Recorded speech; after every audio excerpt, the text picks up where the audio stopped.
Demon fans, and welcome back to the Demonland podcast. My name is Andy, and the Demons outplayed and outcoached the Cats on their way to taking a big scalp at the MCG and stamping their 2024 credentials. Joining me tonight to dissect a famous victory at the MCG is longtime Demonlander George. Good evening, George. Good evening, Andy. Good evening to Binman. Good evening to all our listeners. Very fortunately, the Demonland podcast is on an 8-day break since the last one, which we all needed because for all your hosts tonight, their voices were completely shot after that last game. Yeah, I was just telling the boys I had absolutely zero voice yesterday. It's sort of come back today, so apologies if I sound a little bit hoarse. But it all goes to a good cause. Also joining us tonight to analyse every stat that we want to look at tonight is Binman. Good evening, Binman. Good evening, Andy. Good evening, George. Good evening, Demonlanders. What a great night at the footy that was. It was just fantastic, wasn't it? And I know we'll talk about it, but that goal by Fritter was just something else. That was just extraordinary. I think I willed that ball over. If there is anything to do with paranormal stuff or telekinesis, I think I harnessed all my energies in moving that ball. It was all me. So thank you.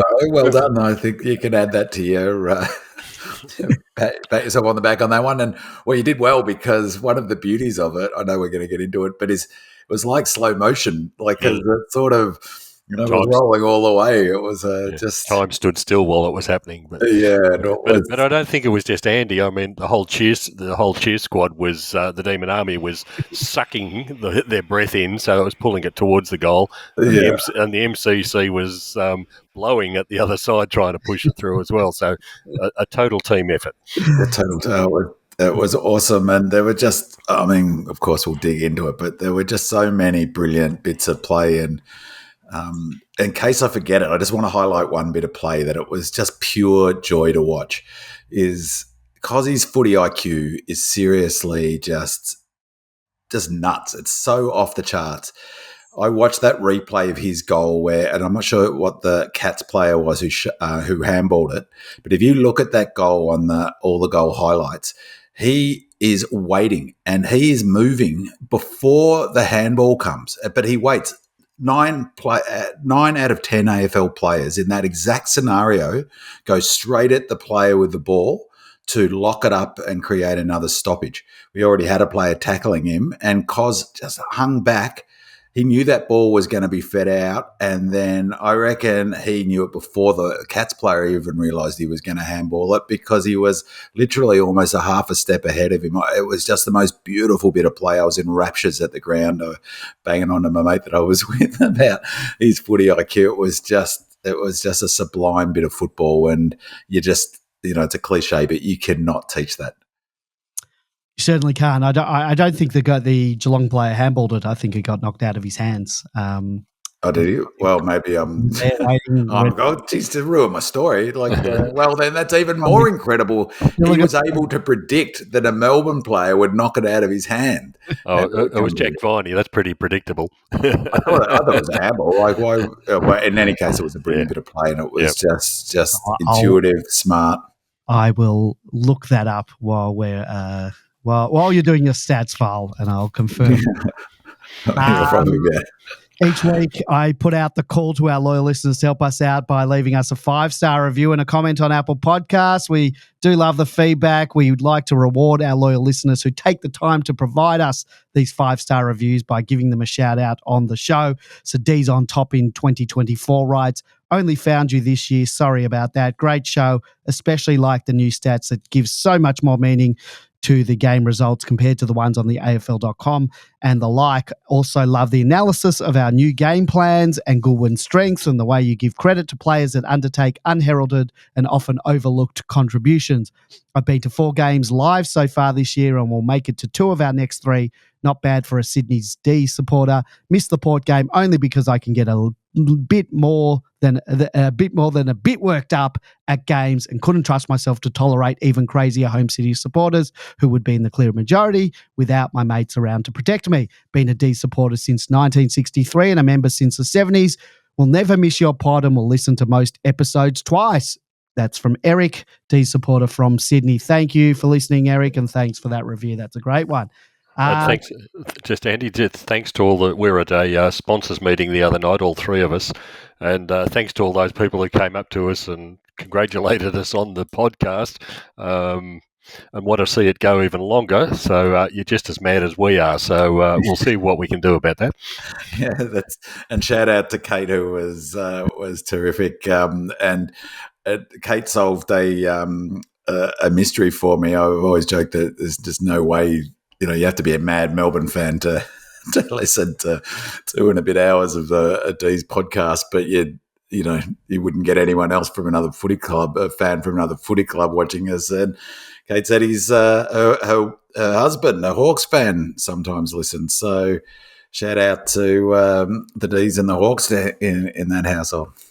Well, for every maybe one person that occasionally might mention something about it being too long, I get so many more, 10 at least, people saying they love it and they don't care how long, and they listen while walking the dog or commuting to work or whatever.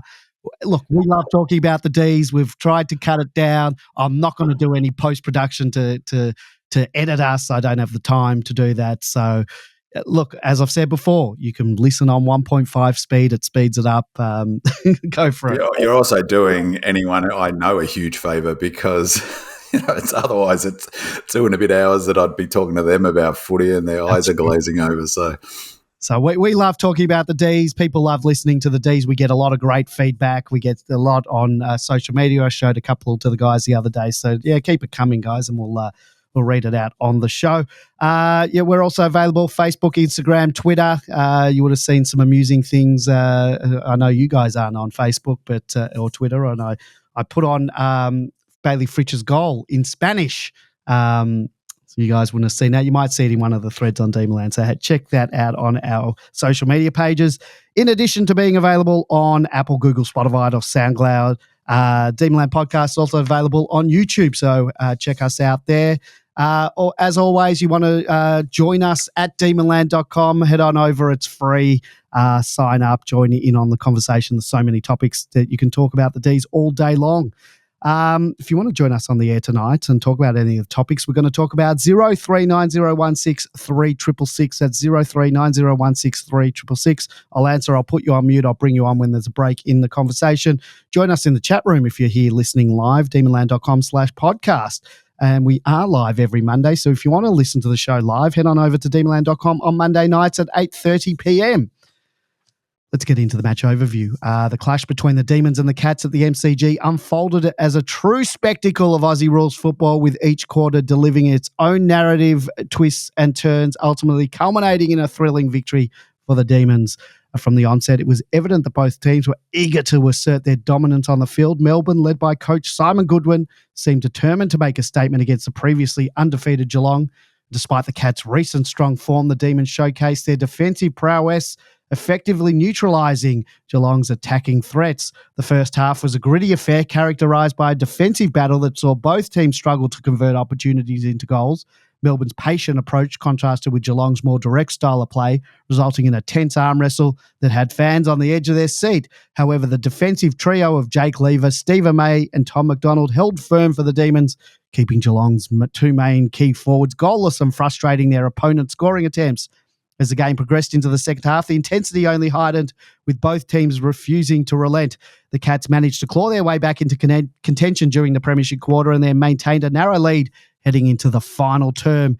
It was in the final quarter that the match truly came alive, with both teams throwing caution to the wind. The D skipper Max Gawn and four-time Bluey winner Clayton Oliver were outstanding in the final term, and there were some standout performances from some of our young brigade, including Trent Rivers, Bayley Fritsch and Caleb Windsor, ensuring that the D stayed on top of their opponents. Geelong mounted a fierce comeback, wrestling back the lead. However, it was Fritsch's moment of brilliance that ultimately proved decisive as he conjured a stunning goal from the boundary line to secure a famous victory for the mighty Demons. The win not only solidified Melbourne's position as a genuine premiership contender, but also raised questions about Geelong's ability to maintain their early season form against top-tier opposition. With key players stepping up when it mattered most and a disciplined defensive performance underpinning their success, the D's showcased the kind of football that can overcome even the toughest of challenges. It was a thrilling, heart-stopping contest filled with drama, grit and determination, and as the final siren sounded, the D's celebrated their hard-fought victory and proved that they are a genuine contender in 2024. Anything else you want to add, gentlemen, big man? I've talked a lot this season about sort of not falling into the trap that the media love to do each week about each game being a litmus test for our premiership chances or any team's individual premiership chances. The whole are they contenders or pretenders, sort of palaver that bangs on all year. Your mate David King last week said there are only 3 teams in it. Now there's 6 teams in it. And Carlton. They were the 3 teams. No other team. He actually said no other team will go into it. Now, Melbourne's overtaken Carlton. And if we lose next week, we'll bring Carlton back in. So, and there's going to be a thread because there's some, I don't think I've heard the word fatigue more times in my life than I've heard it in the last over the weekend. I mean, it was said about 60 times in the Lions-Suns game, but because that's in the mix as well with our break. But leaving that aside, the one thing I would say is that's definitely not. If we'd lost that game, it wouldn't have done anything to my confidence, assuming we played well. It's like Daniel Hoyne says, it's not really the result at this stage of the season, it's how you're playing. And if we played, that level of football, let's face it, the Cats could have stole that game off us or won it. Whatever way you want to cut it, they could have won that game if they kicked accurately. Now, we could say that's unfair, but how many times has that happened to the D's where we have won games where we should have won? They could have stolen it, and the whole narrative would be different, wouldn't it? In the media, Melbourne we're not contenders. Even now, talking about it, that Demonland would be a completely different footy for them this week if we'd lost that game, having done nothing different but the Cats taking their chances. We can't do anything about Cameron when he's lining up for goal and he's already taken the mark. Once it's at that point, we're just hoping Cameron misses. If he kicks that goal, maybe we win. Maybe they win. It wouldn't have changed how well we played. It wouldn't have changed the fact that we're contenders. But so I just think that's a whole sort of, nonsense, that whole discussion. But what I would say is if you can find it, Langdon was interviewed. He's a great interviewee. He was interviewed on the ABC afterwards. It was an excellent interview. He's so well spoken, and he talked about that match being a finals game. And I listened to it directly after the game on the way home, and he talked about it being like a finals-like atmosphere, like a finals-like match. He must have said it 2 or 3 times. He emphasised the planning that went into it, which we'll talk about a bit later. But what I wanted to highlight is not so much whether we are contenders. I think we're contenders, but I think that it was a fantastic victory for this reason. In the third quarter, we missed some really, really gettable goals. So Coz's goal where he had Billings breaking to one side and someone else breaking to the other, he could have passed to either. Maybe it was Van Ruin. And he elected to take the goal, which I think was the right play. Just as much chance of kicking the goal. He could have run another 15 metres and kicked it, but he missed that goal. Windsor missed a goal where he looked really nervous on that kick and really stabbed at it. And Nibbler missed a goal that was just a shocker. He did brilliantly. It was a great centre clearance. He did brilliantly to balk the player. He had heaps of time and space, probably 25, 30 metres out directly in front and missed it. The reason why I highlight them is that really, as we've talked about, the Blues lost last year. That was about one of the only times under Goody's tenure where I felt like we let the pressure get to us and we didn't take the moments. It was really, there's probably been other times when we've missed, but that was, it wasn't just inaccuracies. It felt to me that they didn't handle the moments and the pressure the way that I'm sure that they would have. And the culprits really were Coz. He missed one, where he didn't pass inboard to track. He missed a goal where he sort of went for a dribble kick rather than drop punt. Maxi twice. missed a shot within 20 metres, one at either end. He hit it back into the play when Oliver, Frida missed was, unusually inaccurate that night. It really felt like we didn't handle the pressure at key moments in that Blues game, as opposed to just being inaccurate like we were in other games, like the Pies games, for instance.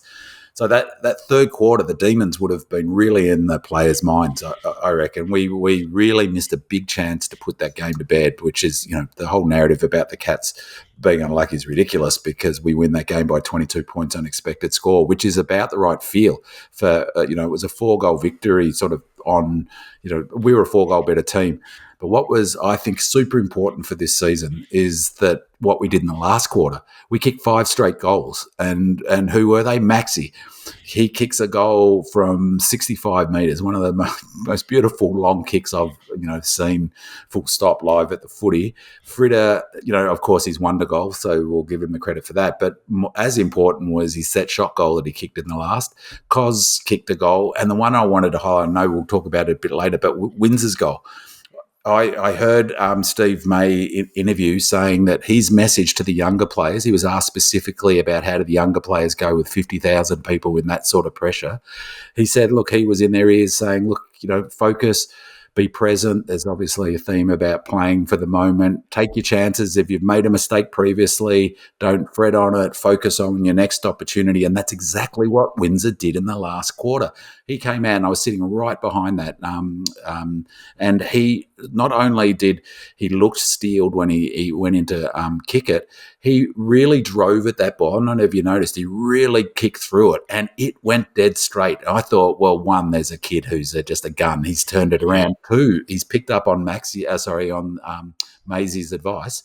But 3, 5 straight in the last, when, it would have been so easy for them to get rattled and go, oh no, here we go again. We're not going to perform under pressure. So it's a long way of saying the very first opportunity for a finals-like game at the MCG against a likely top 4 contender, the very first chance we got after last year's debacle against Carlton to prove our mettle under pressure, we took. And I think that's going to hold us in really good stead going forward. And the other things, as I've been talking right from the beginning of the season, 6-2, that's the goal. We're now 6-2, and I'm going to call it, I think we're a top 4 lock, barring, disastrous run of injuries or something. So it was from that perspective, from being, not a contender because we beat the Cats, I would put it the other way. We gave the Cats the audit. We gave the Cats the reality check, which, as I knew we would. But from those, factors that I just raised, I think it's a massive, massive win. And practically 6-2, we've got a fantastic run coming up now. Not just who we're playing, but we've got like a week break. It's it's 7 days for the next. After the Carlton game. I mean, so we go then back into a routine after the Carlton game. So the Eagles, and then it's like a week, I think, the same. So fantastic win. I couldn't have been prouder of the club. I know we'll get into it, and I'm so proud of the club for a whole range of reasons and how disciplined they are, and of Goody. And just one final thing, because otherwise I'll forget it, just about how disciplined they are and about how team focused. I think it was in the second, maybe it was in the last quarter, or perhaps it was the second. Someone did a fantastic, on the Shane Warne side, someone did a brilliant spoil and the ball went out. I think it was Chandler who'd run all the way down from the forward line. Rivers was the one who collected. No, I think he forced a kick on the full. Rivers went to collect the ball with a kick on the full, and he pointed out, his first instinct was to point out the player that applied the pressure that forced the kick over the boundary line. And it just spoke to me about a team that is really cohesive, really switched on, and really quick to applaud each other for those small little tiny pressure acts that that fans often miss and don't. We'll talk about Chandler in a second. It may well have been Chandler who put that pressure on. Fantastic result, and fantastic game. Well, thank you for your brief thoughts. I'll try to keep my thoughts even briefer.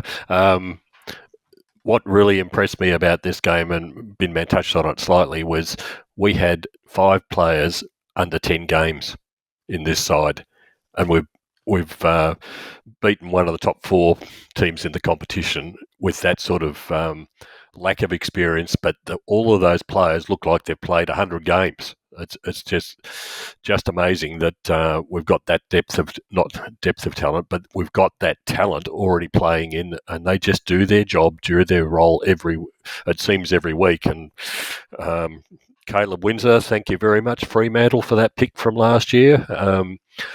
Death Riding Fremantle was a fantastic ploy for us for the whole of the year, and Caleb Windsor is an even bigger cherry on top as a result of it. Absolutely. Well, B-Man, you want to take us into your stats files now? And I know you've got Yeah, and I've just been corrected in the chat room. Anti-Saint does point out we did have one big game already, which is against Port, but I wasn't there, so it doesn't count, and it wasn't at the MCG. So, but it is a fair point. Now, I forgot, I'm not sure if you caught, I forgot to tell you where I wanted those clips, Andy. And I saw the thing. You just tell me when you want to play them and I'll play it. Yeah, no worries. So just ahead of that, there was a point, there was a question a few weeks ago from, I think it was Miss 𝗟𝗀𝘀𝘁𝗁. Was that the question about our sort of the way that 𝗟𝗀𝗀𝘀𝘁 likes to play and that sort of arm wrestle? And, I think it's a really interesting point. I'll go back to it because that's exactly how we play. That's exactly, I saw you before the game and I said that's how we'll play. And we play like we did Richmond. The score was almost exactly the same at halftime. Like everyone criticised. Apparently that was the worst half of football ever, last week. And this week against an unbeaten side, we keep them to 25 points at halftime or whatever it was, 20 points. So, I think Miss 𝗟𝗀𝘀𝘁𝗁 is really touching on a key aspect of how good he likes to coach, and the way he approaches games of footy. And so this was him in the presser, sort of again talking about, being asked about how gritty we are, and basically I don't think the media and a lot of other fans like it. I love it, and I like winning. So if you could play that clip from the presser, Andy. Here we go.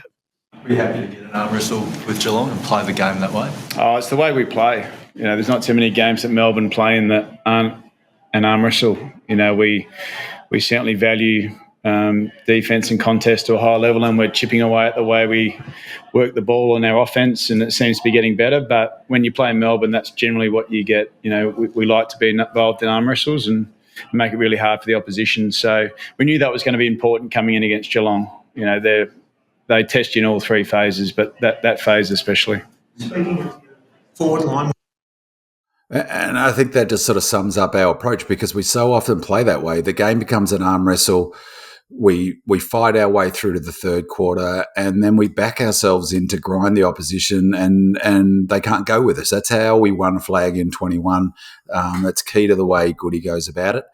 This next clip is Daniel Hoyne, and just wanted to play this ahead of the stats file, because Daniel Hoyne talks about where we're at. This is prior to the Cats game. So just a sort of, this is last Tuesday before we played the Cats, but it's a really good sort of description of where he thinks we're at with our game. And it sort of reflects, I guess, what I've been talking about in the Red and Blueprint. That was the Daniel Hoyne's bit about the Ds, correct? Yeah, that's the one.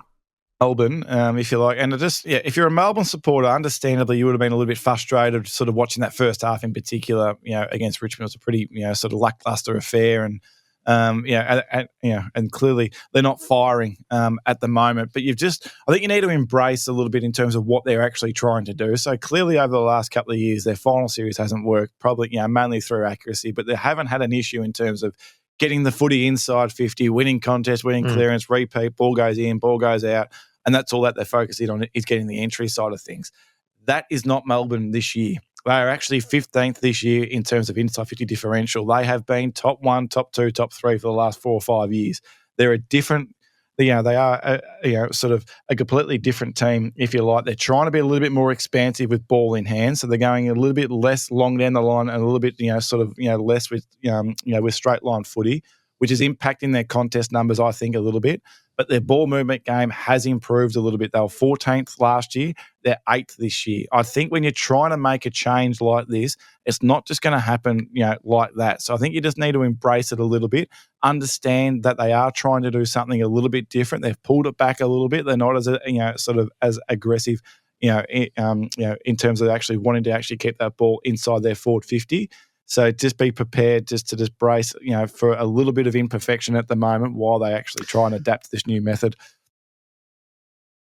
Thanks, Andy. And that sort of goes nicely into sort of the red and blueprint. Just a reminder, the sort of metrics that I'm thinking around our game plan in this year is defence contest, as Goody just mentioned, transition back half football, as Daniel Hoyne was just mentioning there, and scores from turnover, critical, was important last year, but it's super important this year. And again, I keep sort of coming back to fitness being key to our game, and on watch clearances. And I've spoken about this a fair bit, and I think we've got some good data this week to suggest that really clearances is no longer a really key stat for Melbourne, or certainly not in 2024. I mean, it's an important one. It's just not one of the key indicators. So going through those fields or those indicators, defence, opposition scores, the obvious one in terms of measuring effectiveness in this space. We kept the Tigers to 42 points. We backed that up, and we kept a team that has yet to taste defeat this season before playing us. Everyone talks about them having one of the best offences in the AFL to 66 points. And before anyone jumps up or down, if you're a Cats fan listening to this, we missed, lots of easy shots, blah, blah, blah. Their expected score was a tick under 66. So they actually scored 5 more points than the expected scores. Ours was 82. So it was a 21-point win on expected score. So I don't want to hear about Cameron's misses or their unlucky misses in the last quarter. Intercepts, last week we were down 4 for intercepts. This is against the Tigers, down 1 for intercept marks. This week we had 3 more intercepts in total and only 2 less intercept marks, but it's really worth noting that that's sort of the Cats' one-wood, is mopping up in the back and taking, they pride themselves on intercept marks, particularly Stewart. We'll talk about that more a bit when we talk about the tactics that Goody employed in the game. But so they would have been thrilled with a differential of only -2, I reckon, for intercept marks, although Maisie and Lever would probably argue about being thrilled about that. Marks inside 50. So in terms of defence, giving up marks inside 50 is really what this one's about. So the much vaunted Cats forward line only took 2 more marks inside 50 than the Tigers. So we were 13 all for marks inside 50 in this match. They took 13 marks, so we split them. But as I said, only 2 more marks inside 50 against a pop gun forward line that the Tigers had the previous week. So another huge tick for our defenders. Contest, as Goody said, defence and contest is really the DNA of the Melbourne Footy Club under Goody. Massive tick. So plus 17 for contested possession last week, plus 3 this week. But keeping in mind that the Tigers had a lot of key injuries and were flagging in that match, and the Cats, they really pride themselves on winning contested possession. They're a hard contested team, and we beat them in that space, plus 3. Pressure was really interesting. We were 183 to 173 in the first. We dropped away in the second, 168 and 158. And there's a question later from Leave It to Diva about that, about our inaccuracy or our collective inaccuracy. I think maybe it's from someone else. And I think there's got something to do with that pressure number, but we'll come back to that. 171 in the third, and then to 165. For the match was 176 for 170. But the one to point out is the last quarter. We went from 171 in the third to 193, remembering 200 is considered elite, and they couldn't go with us. They were 181. So that is an extraordinary effort, but it's a really interesting comparison to last week because the pattern's almost exactly the same. In last week, our lowest pressure rating was the second quarter, 150. Similarly, in this match, our lowest pressure rating was in the second quarter as well, which was not that much higher, 161. The big difference was against the Tigers, we dropped away in the last. Our pressure rating was 162 in the last after having been 181 in the third. In this match, we went 171 in the third and increased it by 22 to 193 in the last. That's a huge performance, and it tells me that I was right in thinking they targeted this game in terms of their physical readiness. A huge, massive tick to the high performance program and the high performance team for us being in ripping shape. There's no doubt. I think that we took advantage of the 2 or 3 days more break than the Cats. And again, we'll talk about this in the tactics, but I think Goody it deliberately went out to exploit their those extra days that we had in the tank. Our top 5 pressure players, sort of a spoiler alert for Noah's phone call, a message question about Clary. Number 1 rated player for the Ds for pressure was Clayton Oliver, 32 individual pressure acts. His season average so far for pressure points is 41. He had 58 pressure points in this match. That's just fantastic in a must-win game or, a big finals-like game. No surprise who number 2 was. His season average is 57.8. He didn't even get his season average in this, but he was brilliant, which was 𝗟𝗂𝘀𝘁𝗁. He's been off a little bit later. There's a question about our midfield again. So Clayton Oliver, our most best pressure player. 𝗟𝗂𝘀𝘁𝗁 next. Nibbler, he's just a legend for pressure. So that's 3rd. Again, his season average is 49.5. He was 55 in this. Again, this points to their physical readiness. This is not these pressure numbers are not possible unless they are primed and ready to go. And I was wrapped watching the game because you could tell 5 minutes in we were firing. For me, 5 is really, again, the sort of a question mark over another player that's come up a fair bit is Kade Chandler. His pressure was 47. He was the 5th. And the one I really wanted to highlight, and we'll talk about him in more depth later, is Windsor, Caleb Windsor. How important has he become for the Melbourne Footy Club? He averages 34.2 pressure points per game. In this match, he had 17 pressure acts for 48 pressure points, so significantly over his season average, similar to, not quite as much as Clary over his season average, but hats off to the young fella for that sort of effort, led by that rundown tackle would have, the way they work out these pressure, that's full 6 points for that rundown tackle because you're touching the player, and we get the goal, 3 points, I think. So tackles last week, we were down 5 overall, down 2 for tackles inside 50. We turned that around again against a team that prides itself on its tackling and its contest, +4 for tackles against the Cats, laying 55 to their 51. And this is one that hasn't got nearly as much sort of coverage as I would have thought. We had 13 inside 50 tackles to their 2. We were +11 for inside 50 tackles. I reckon that Scott would be livid with that number. I mean, that really is a sign that they weren't as switched on as they needed to be. But it's also a sign that our forwards were switched on, our small forwards, 𝗍𝗲𝘀𝘁, Chandler, Fritter. I'm not sure what JVR's numbers were. Actually not sure what Fritter's were. But again, that tells me we were ready, we're fit and firing, ready to go.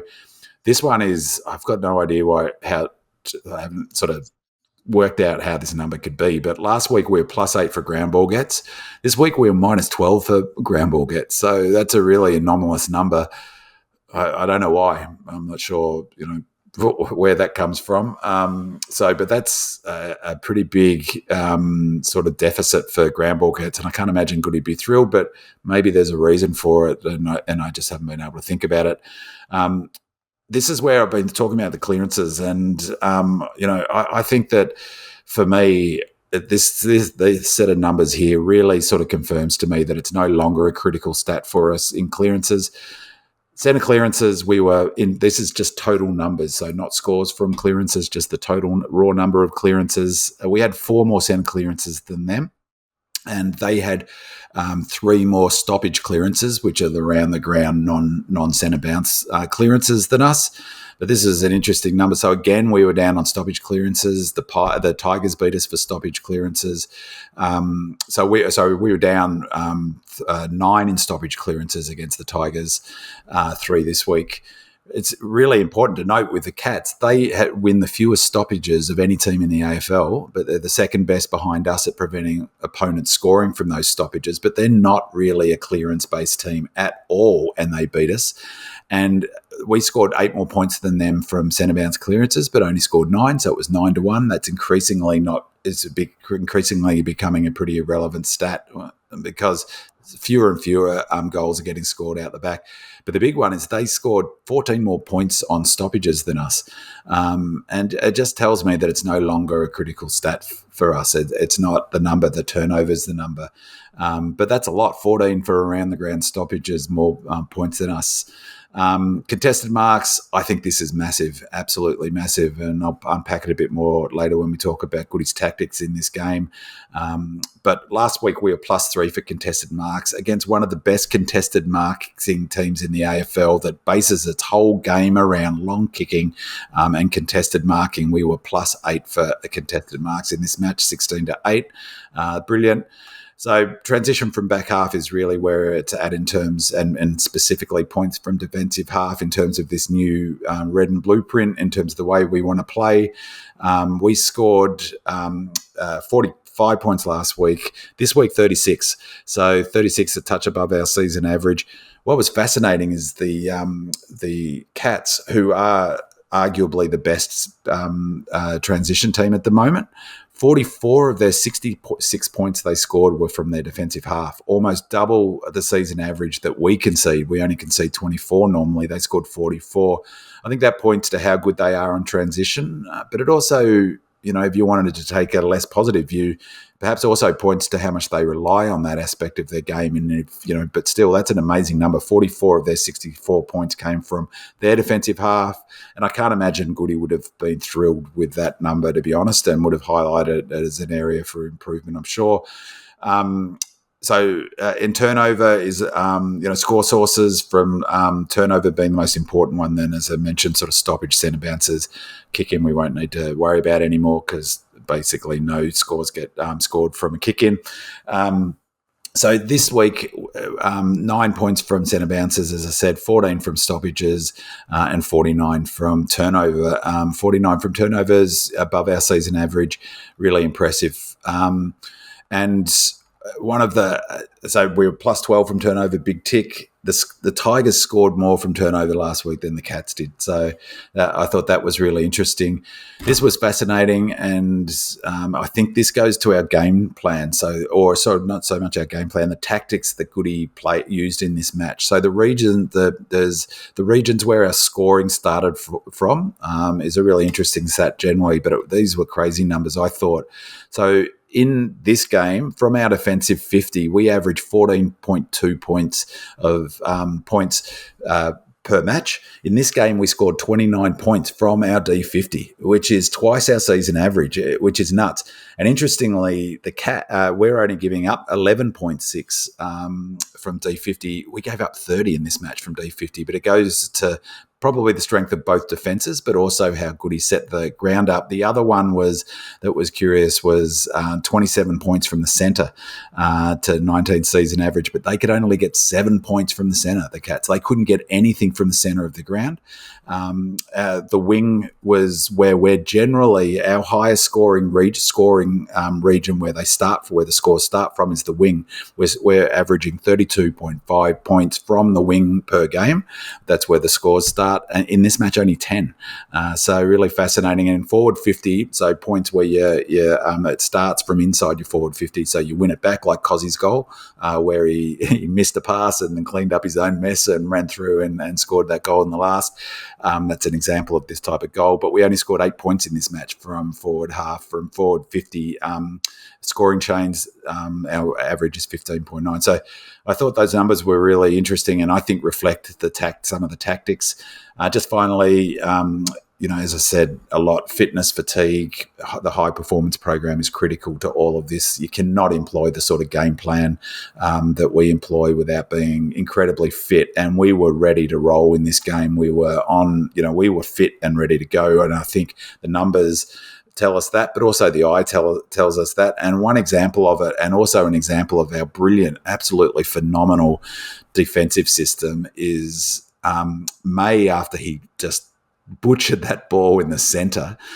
Every other team in the AFL would have given up a goal. May turned around, sprinted, he must be 110 kilos or something, or 105 kilos, sprinted back to get into the goal keeper position, to get back when he turned that ball over, and we didn't concede a goal on that play. That's the one they'll be pointing at in that Goody will be showing on Monday, or tomorrow. It was just a phenomenal bit of defence, and that to me is our defensive system in a nutshell. Time in forward half was really interesting. It was 53-47, and 39-61 in the first quarter, 56-44, 61-39 in the third, and in the last quarter, 53-47 for the match, 53-47. And just finally, I clocked the board that they bring out to the players at quarter time and 3/4 time this week to see what messages they're giving players. And there were, 5 messages for the player and an additional one. So they were in order: time in forward half, scoring percentage, scored a lock-in percentage, which I presume means about keeping it inside 50, trapping it inside 50, which might point to our high tackle numbers inside 50. Opposition scored a lock-in percentage, contested possessions. At quarter time, they have green for good and red for bad. It was all green, bar time in forward half, which was red at 45%, but it had swung back to green at 3/4 time. So at 3/4 time, the message Goody was saying was, we're up in time in forward half, we're up in scoring percentage, we're up, I think that must be efficiency scoring percentage, we're up in score to lock-in percentage, and we're up in opposition to score to lock-in percentage, and we're up in contested possession. And then the message on the side of it was power play, and I'm not sure what this means, but the power play at 3/4 time was stoppages. Really interesting game tactically. What's interesting is we brought a really different tactical sort of approach to this game, but the numbers really are the same in terms of that sort of turnover game that we're trying to introduce. It didn't really change how we're going to play. The number that I need to get hold of is uncontested marks. So we had 117 uncontested marks in this game, I think, and I'll talk about that a bit more later in terms of what that meant tactically. But yeah, a terrific game. They'd be thrilled with most of those numbers, perhaps with the exception of ground ball gets and, one or two others. All right. Well, we have a caller on the line. Caller, who am I talking to? G'day, Andy. Kieran from Canberra. How are you? Good, Kieran. How are you going, mate? Yeah, very well. How are you guys feeling after the win? Well, if you can tell by my voice, I'm just getting it back, so I'm pretty stoked. Well, that was one of my questions. What was the atmosphere like? I wasn't there, obviously, being down in cold Canberra. What was it like being there for the three of you? The atmosphere was fantastic, and we actually have a question about the crowd. I might bring it forward now, so Kieran, stay on the line, and I'll give the questions, the people that asked the question their due, and we'll talk about that now. MPC says, how good was the crowd last night? I was actually shocked when it showed it was only 52,000 on the scoreboard. I sit in the level 2 members area on the Shane Warne stand and have a view of the packed Olympic and MCC areas, which may skew my perception a bit. But it felt like 65,000 with the noise, especially when Fritter kicked that last goal. People were going nuts. It was also the first time in years I've high-fived random people around me. Last time was after Jonesy's goal in the 2018 elimination final against the Cats. The atmosphere was great and felt like a 90% Melbourne crowd. As always, thanks for the podcast. Buck Neckard says, simply want to shout out to the crowd. It was great to be a demon amongst the crowd when we won. It was wonderful. Go D's. So I thought the atmosphere was sensational, and I must say that I was a little bit disappointed with the size of the crowd. 52,000's simply not enough, I reckon, for a top 4 clash. And I know that the D's were advertising the hell out of this match. There were ads all over social media. They had a lot of players doing the rounds in the media during the week, and you can check out our interview with Cade Chandler.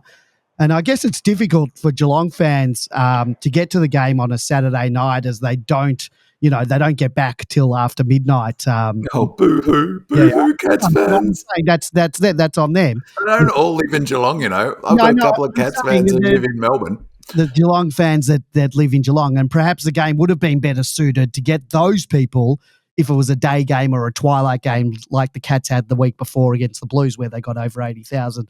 And it's difficult to do a year-on-year comparison with our games against Geelong at the G, because we mostly play them in Geelong. Round 4 2021, when there were crowd caps because of COVID, there was 34,000. 2020, there was no crowds at all due to COVID. The elimination final in 2018 is not a fair comparison because it's a final that had 92,000. You have to go back to round 1 2018, and there were 54,000 people there. And even that's a difficult comparison because that's round 1, and it was 2 p.m. on a Sunday. B-Man, you can let Kieran know what you thought about the crowd, but were you disappointed with the numbers?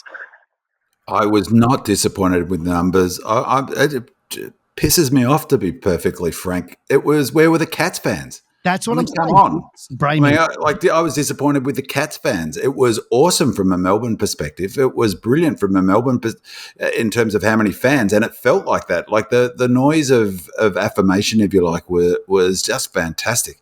And Steve May, a lot of players pointed it out. Well, Steve May did in his interview, what a difference it made in the last quarter. And we've talked about this for ages, what the influence of a crowd can do, and Kate Roffey's been trying to pump up, these fans to be louder and get stuck in, and I think it made a difference. It felt really energised. Kieran, when that goal was kicked by Fritter, like, people were going bananas. Like, it was awesome. I thought, one of the best atmospheres I've been to for a long time in terms of how engaged the D's fan were. And it was one of those matches, I think 14 points was the biggest margin, but for most of the game, it was within a sort of 8 points, and we were up for most of the game when we got a bit quieter when they went ahead just before three-quarter time. But the atmosphere was fantastic. The last quarter was tense. It felt a bit like a soccer match, and you were looking for Melbourne to sort of break that string and maybe get out to that 3-goal margin. But I thought it was brilliant, and not a Pies fan in sight, so it was even better. It was exciting, and fair play to the D's fans who turned up, I think.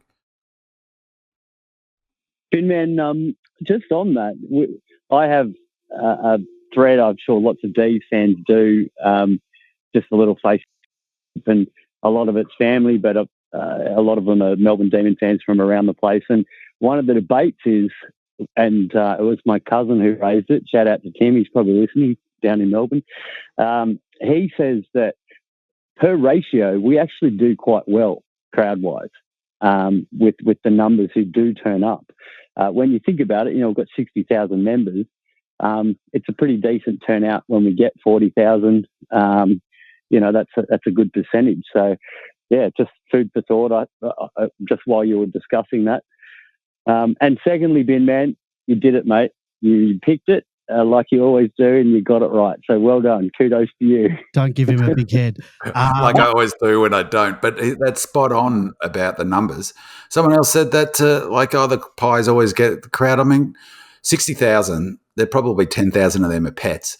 But the Pies have got legitimate 70 to 80,000 fans. So, it's logic to suggest they're going to regularly get 20 to 30% better crowds. And they get, all the glory days, not Thursday nights. And, they get the Friday nights and the Saturday nights. And, D's fans turn up. There was a question about that a few weeks ago, Andy. We never got to, so it's good that we're addressing it tonight. And we were in great voice on Saturday night. George, you sit on the opposite side, don't you? Shane Warne, you've made this point a lot of the times. Looking back towards the Olympic stand, it must look a lot better than the opposite way. Yeah, it certainly does. And I just reiterate. It is really difficult for the Geelong fans to get up for that match. You catch the train to the ground. The game finishes at 10 o'clock. They're looking at an hour once you get on the train to get back to Geelong, and then they've got to. It's well after midnight before they get home. Yeah, you've got a couple of kids. It's not like for the people in Melbourne who can jump on the train at Richmond and 20 minutes later you're at home, sort of thing. It's really difficult for that. And the other thing was certainly on my line, the Belgrave-Lilydale line was out of action. You had to catch buses from along half of the route. So there's a well-known sort of big pocket of Cats fans down that way, is there? Or it couldn't go? Well, Melbourne supporters as well. But, it's all these disincentives. So 50,000 to a game on a Saturday night is fantastic. Yeah, absolutely. And it felt more. It was the noise was incredible. It was a finals level noise. Having been to a couple of those where we've got across the line as well. And I reckon there'll be 80,000 there this week against Carlton because one of their home game. They're up. Well, even though they've lost the last two, they're up and about. They think they're top king shit. So anything else, Kieran? before we move on? May I ask George a question, Sure. if that's okay? Well, if George, I'm interested in your thoughts on our second quarters. I know that Bin Man is the stats man and has a pretty good view of all of those things. But I'm just interested in your thoughts on our second quarters. Why we seem to be falling away in those particular quarters. Do you have a thought on it? I can't say that I've really noticed any difference in the second quarter. I think in the course of the game, most coaches do this, is they assess the opposition and what they're doing. We certainly come out in the second half as a comparison and look much better in the second half, but I can't say that the second quarters are anything particularly that stand out for me. It was interesting. We'll talk about later the tactics that were being employed by Goody in this particular game. They were tailored to suit Geelong, and I think even in the Richmond game, we were tailoring tactics to suit Richmond. I'd imagine most coaches do it. You're sort of feeling each other out, seeing what's changing, what's moving, trying to work out what the opposition are doing, whether that fits in with what you want to do. But yeah, certainly at the moment, our second halves are better than the first, it would appear. But most games are pretty hard, tough, ruthless events.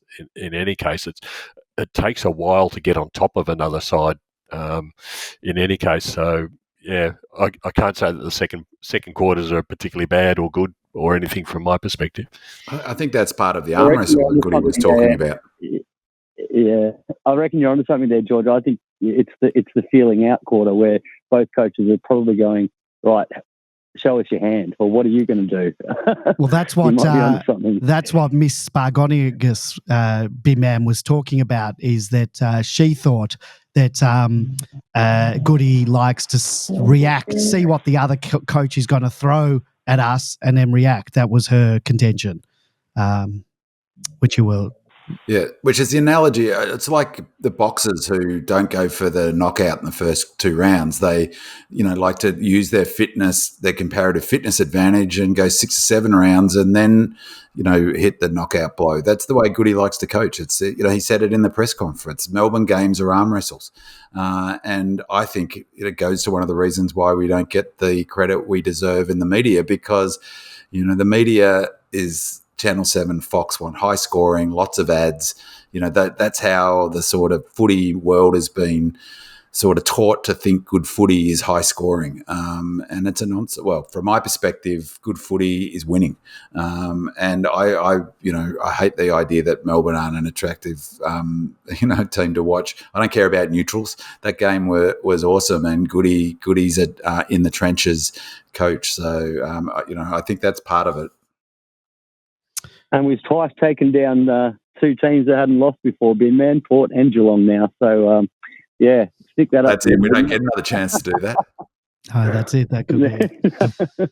All right, thanks. Thank you. Look, thanks for all the time you've given me, and a shout out to Enzo and 𝗟𝗏 and Noah. I love it when you guys call into the show as well. So here's a call out. You got to call in more. Well, guys. Enzo was trying to call in while you were on the line, and Enzo, he'll call back because if I would have answered him, I would have kicked you off. So Enzo, give us a call back. And we'll get you on when we Sorry, can. Enzo, for taking your time.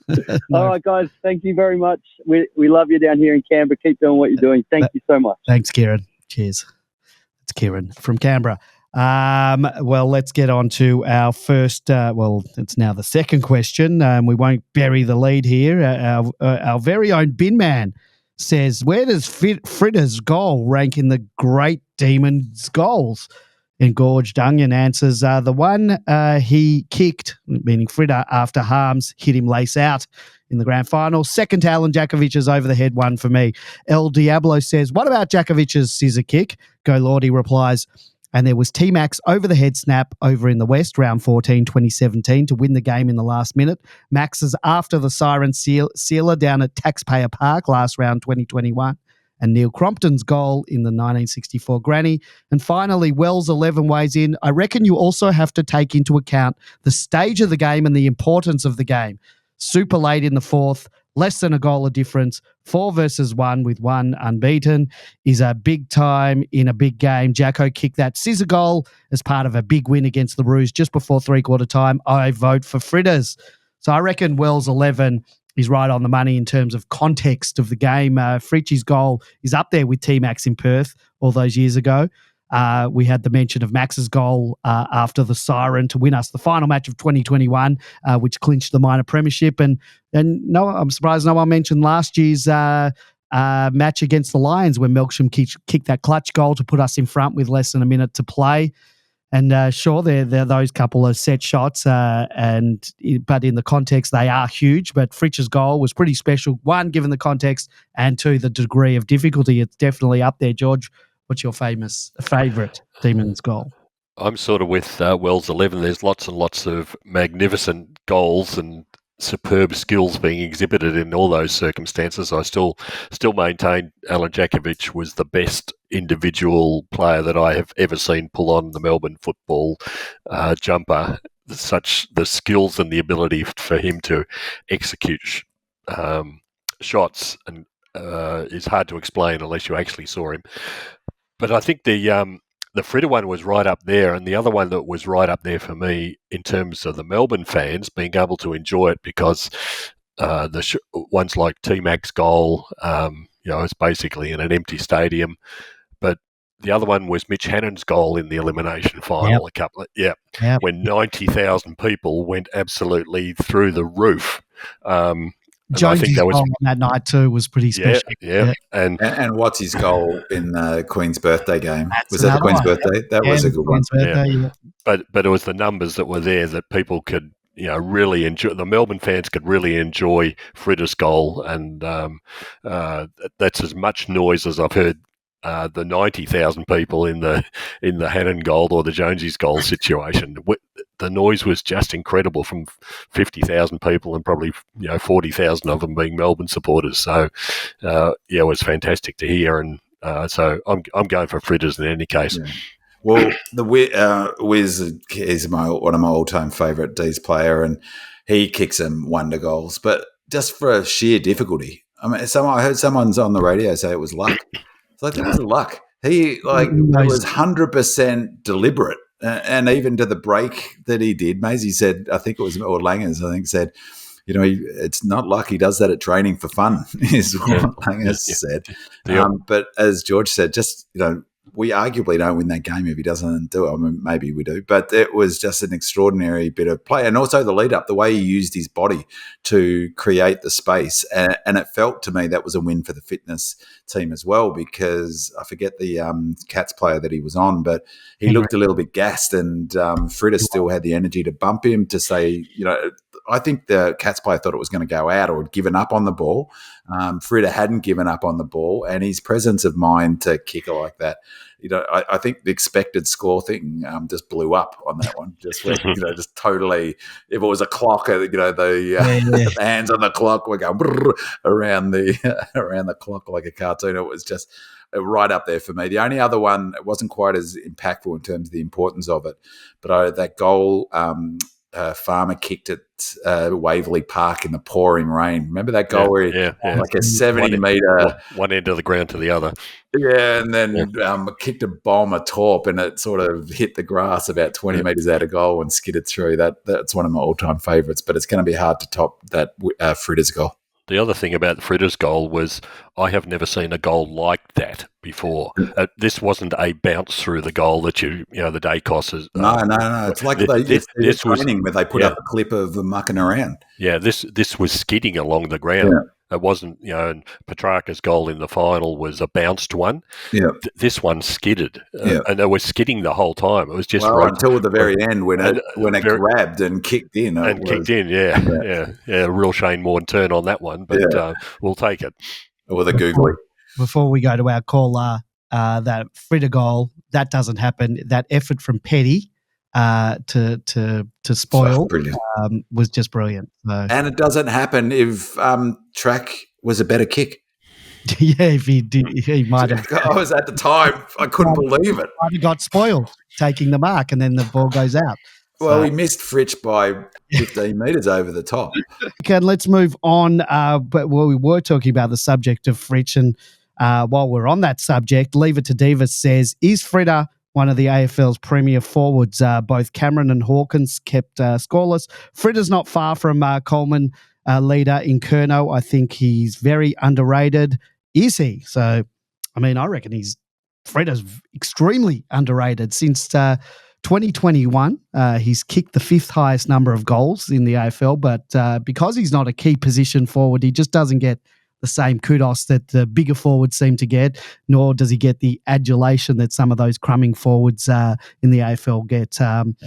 A big man, Bayley Fritsch, criminally underrated by the media and the wider football community. What are your thoughts? I think he's actually just. I'm not sure about criminally underrated in terms of everyone says how good he is. I think people actually don't rate him. They don't say, they don't compare him. You know how they all say McKay, like that question, I guess. But conversation, exactly. They always say he's really good. They always say he's the player that I'd want to kick for my life and all of that sort of thing. But they never say he's up there in the conversation. It's probably because he's not that key forward, But just the numbers are extraordinary. I mean, his accuracy is extraordinary, and it's his 4th. It's 3 years in a row. He's been 4 years in a row. He's our leading goal kicker. He's likely to be our leading goal kicker again this year. That'll be 5. Speaking of footy IQ, he's such an old school footballer. I really, pound for pound, I think he's the best mark in the AFL. He uses his body so brilliantly. He's like a sort of suburban footballer in that sense of, could have been a champion if they could be elite fit, because they're great one-on-one and good marks. And he's like that, but elite fit. And I can't recall who it was. One of the coaches might have been Goody saying that they're really wanting him. Maybe it was May, actually, wanting him to get up around the ball and spend a bit more time around the pack, which apparently did in this game, so that we can take advantage of his excellent... Oh, it was Max Gawn. We can take advantage of his excellent field kicking. So, he's underrated in the sense that he's just not put up in that bracket with those key forwards. It's pretty hard to deny his talent, though. It's probably Bin Man's friends in the media haven't woken up to the fact that most goals these days aren't kicked by major forwards. So they'll take another 5 to 10 years to catch up on that fact. Lazy says, I mentioned our inside 50 efficiency last week, and this week it was good again at 51% with 27 shots from 52 inside 50 entries. Why are people bemoaning our game plan when we're getting more looks at goal per inside 50 than we've had in a long time? So, George, what do you say about those who are bemoaning our inefficiency going inside 50 and inefficiency going out inside 50 is different, as Bin Man says, to accuracy? And that's exactly what we talked about last week. They are two different things, and this week, the same as last week, accuracy was not good in that first half. Particularly, there were set shots from Fritsch, 𝗍cie, Gawn, Petty, JVR and Billings, all which failed to score. If even half of those had gone through, we wouldn't have been even close to Geelong in the final quarter. So what can you do? And the answer was the same as what we gave last year. I've got no idea how to tell people how players can be made to kick more accurately, but when they don't, it certainly stands out. And the old adage about good kicking wins matches never held so true. We've fortunately been able to score from other sources, but if we kicked accurately in that game, that would have been a 5 or 6 goal win. And now, talking about inaccuracy, Monocular says, is there any explanation and or concern regarding our poor conversion in the second and third quarters? 2 goals, 12 behinds from plenty more inside 50s. What is a one-off? A combined 5 goals, 15 by three-quarter time, and a goal-free second quarter, maybe just mutual pressure. And then he adds saying he just checked Willow rating. Second quarter had the lowest pressure rating for both teams. So can we deduce that the 0-goal quarter was not due to pressure? What other explanation, B-Man, if not pressure? Do you have any explanation for our inaccuracy? Is it a one-off? I've got a theory, and I think I read that that's the first goalless quarter in the AFL since 22. Yeah. 20, yeah. That's a long time between drinks for a goalless quarter. My theory is after the game finished, I got a text from our friend in Belgium, Terence, to say that good thing I wasn't watching it live on telly, which he obviously was in Belgium, because my head would have exploded from listening to Dermot Brereton say that the Cats, they should have won, and Cameron, threw it away or whatever. So when I got home, I was able to watch the replay, forewarned about Brereton, but he didn't commentate it. It was the pre-game and post-game. But in that game, something that I didn't realise at the game, or in the replay that I watched when I got home, was and I forget that in that second quarter, there was something like a 20-minute period without a stoppage. Which is fascinating. I didn't realise at the game, and it sort of partly explains. So we're going to talk in a second about the sort of tactics that Goody employed.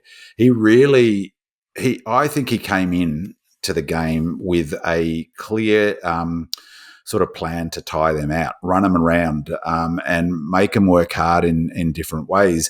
And it was a really low stoppage quarter. Like, I think they said a couple of times, but I think 20 minutes went past without a stoppage, which means no time to rest. And so basically running all the time. So I wonder... Can you engineer that, though?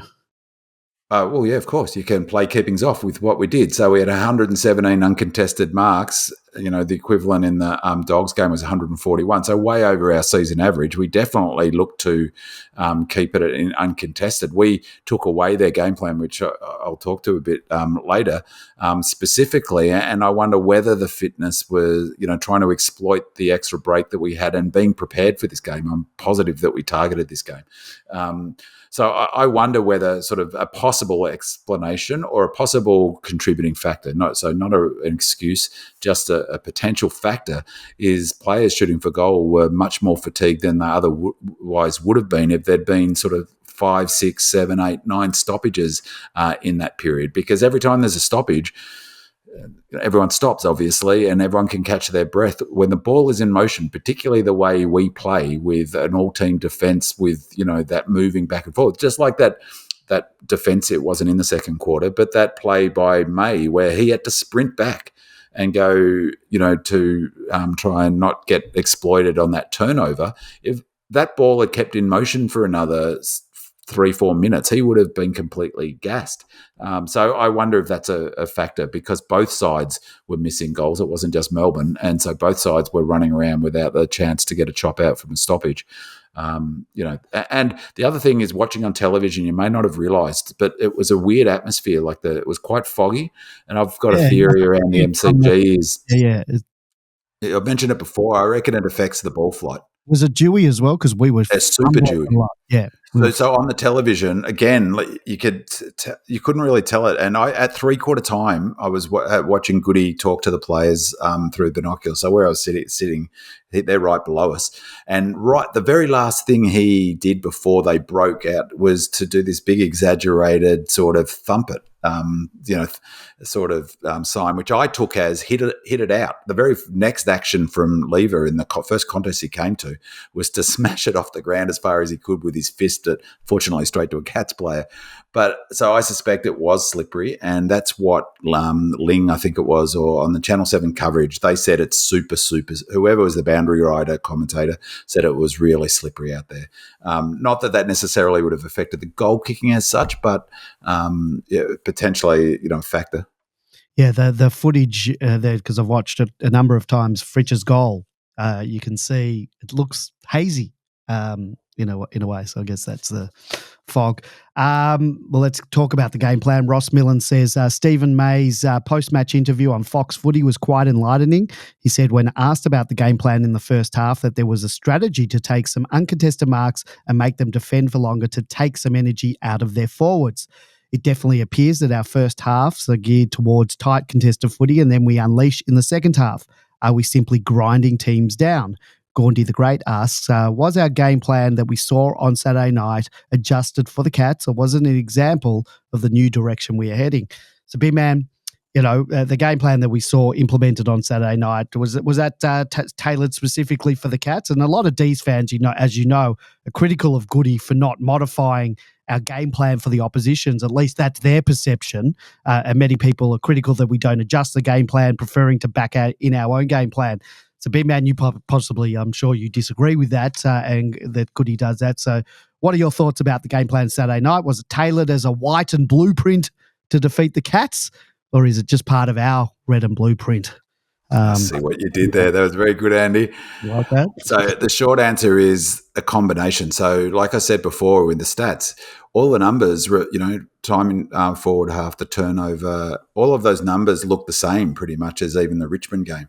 So the red and blueprint, Goody said the same thing, is we're still trying to implement that game.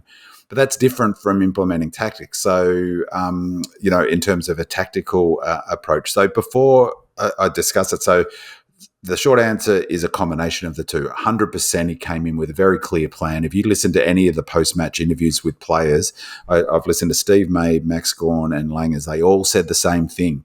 We came in with a clear plan and practiced that plan during the week. There's a clip here that is a little bit long, but it's about the Cats game plan. And it was from Daniel Hoyne again, and this was before last week. So the reason I want to play it, Andy, is sort of the context for the tactics. So giving a sense of what the Geelong game plan is, and then what Goody did to dismantle that game plan effectively. If you could play that clip, that'd be great. Yeah, so just quickly on the Cats. So, clearly they're going well at the moment. We talk about the turnover game again, number one turnover team in the competition, as I alluded to on the weekend, just gone. That's the reason why they get over the line against Carlton. That's the reason why they can get through, sort of despite being the second worst clearance team in the competition this year. But I just wanted to paint a picture in terms of, their method, their style, and how it actually looks. And it's and we were talking, early on today, it's almost a bit of a throwback to just basic footy with ball in hand, and that's why they're so Tommy good. Hafey, They're kick so it long, good to watch. bypass players, run up. So there's no one that goes forward more with ball in hand than what Geelong do, and quite comfortably. Geelong are number one in terms of going forward in the competition. There's no one that's willing to go long down the line to a contest more than what Geelong do, and by a long way. They're miles ahead. In terms Torrent or wide? No, just wide, but they just go long down the contest and we'll back it, and we're not going to possess the ball. 17th for uncontested marks this year. It's a basic profile that's sort of, and with the talent that they have ahead of the footy, makes total sense why you would actually play with this sort of method. So, Horny, they're almost playing the way that we all wanted them to play years ago when they wouldn't play it that way. You've got Hawkins and Cameron down there. Why don't they get it to them quickly? Now they're doing it. And that's a very simple way of looking at it, by the way. And just with their clearance game, so they are 17th for raw clearances, if you like. But they are the third hardest team in the comp to generate, a meaningful clearance, if you like. So these blokes like Bowes and Parfitt and Bruin and and these workers, if you like, they're doing an amazing job to force the dirty clearances and then get your assets in play. What they've got behind the footy and what they've got ahead of the footy, that is their point of difference. And they're playing it to an absolute T at the moment. But just, when you're watching them over the next couple of weeks and, obviously a big game this weekend, just watch for just how exciting it is with ball in hand. There's no mucking around. There's no over-possessing it.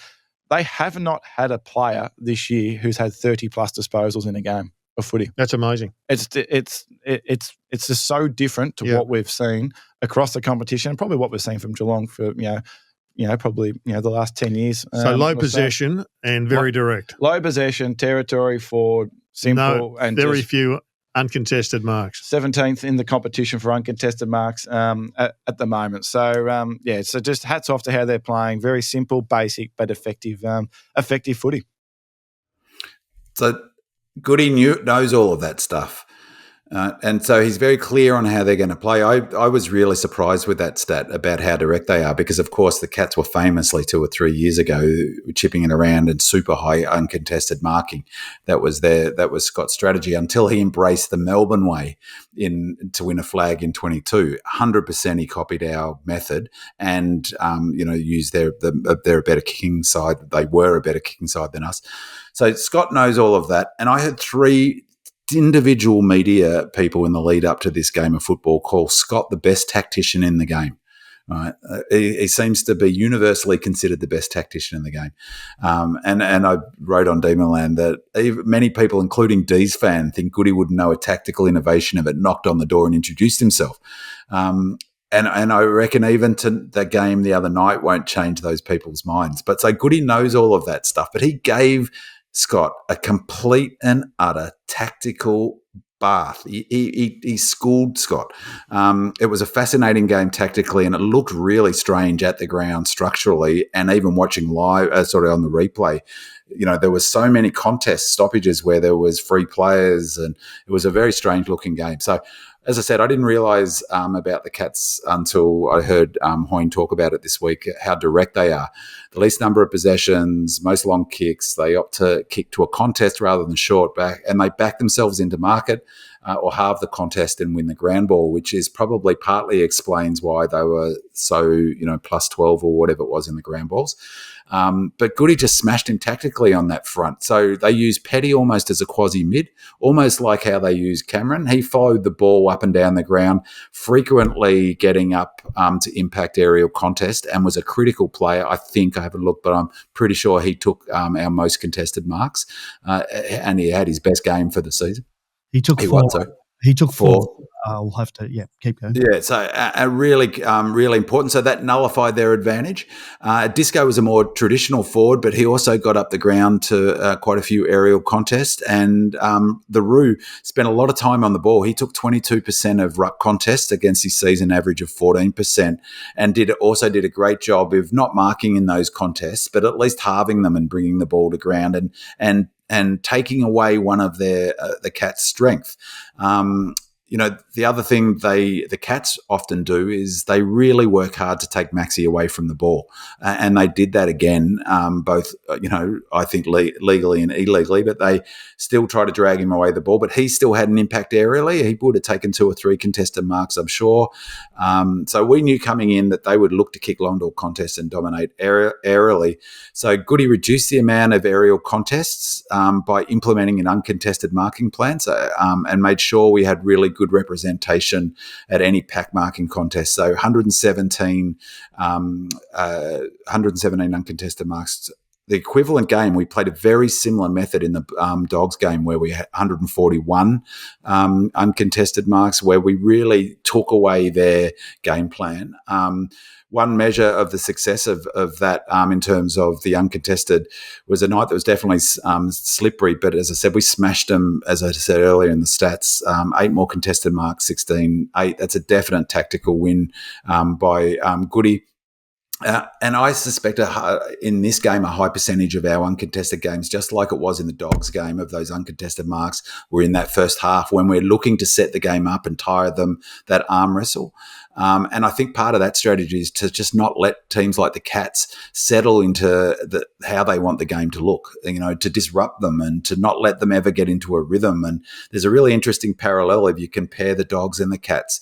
Both teams have got coaches that really like to do what Goody did to them, which is tactically mess with their opponents in terms of having really clear, specific strategies that disrupt the opponent's game plans and method. And Goody just gave the old reverse card to Scott and laid it down, because it was us in both games, the Dogs game and this game, who disrupted their method. And we just wouldn't let the Cats settle into how they wanted to play the game. They could never get the game on their terms.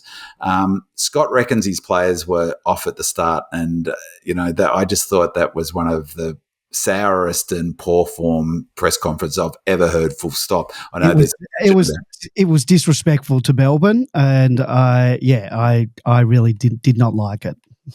Well, and there's a question about it, so I won't sort of cut that thing. But just me, it's poor sportsmanship. You credit your opponents. You at least mention them. He doesn't even mention Melbourne once, not once. Nothing. No credit to Melbourne. The old just credit to Melbourne. It was we fucked up. Well, but maybe he's right. Maybe his players were off at the start, but the reason they were off is we never allowed them to settle into any rhythm whatsoever. And Goody just went to school on Scott. He just schooled him.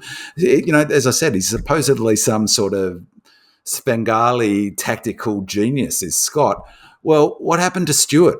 Stewart is the key intercepting player in the game. And if you ever watch a Cats game where it's not a D's Cats game, the way they drool over his ability to intercept Mark, well, where was he? Cozzy was playing on him at one stage. Wouldn't have known he was even playing.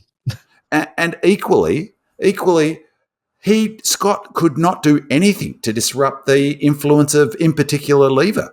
Like, it was an absolute tactical masterclass by Goody, and I hope that the media point that out. And I just happened to watch the clip about on First Cracks.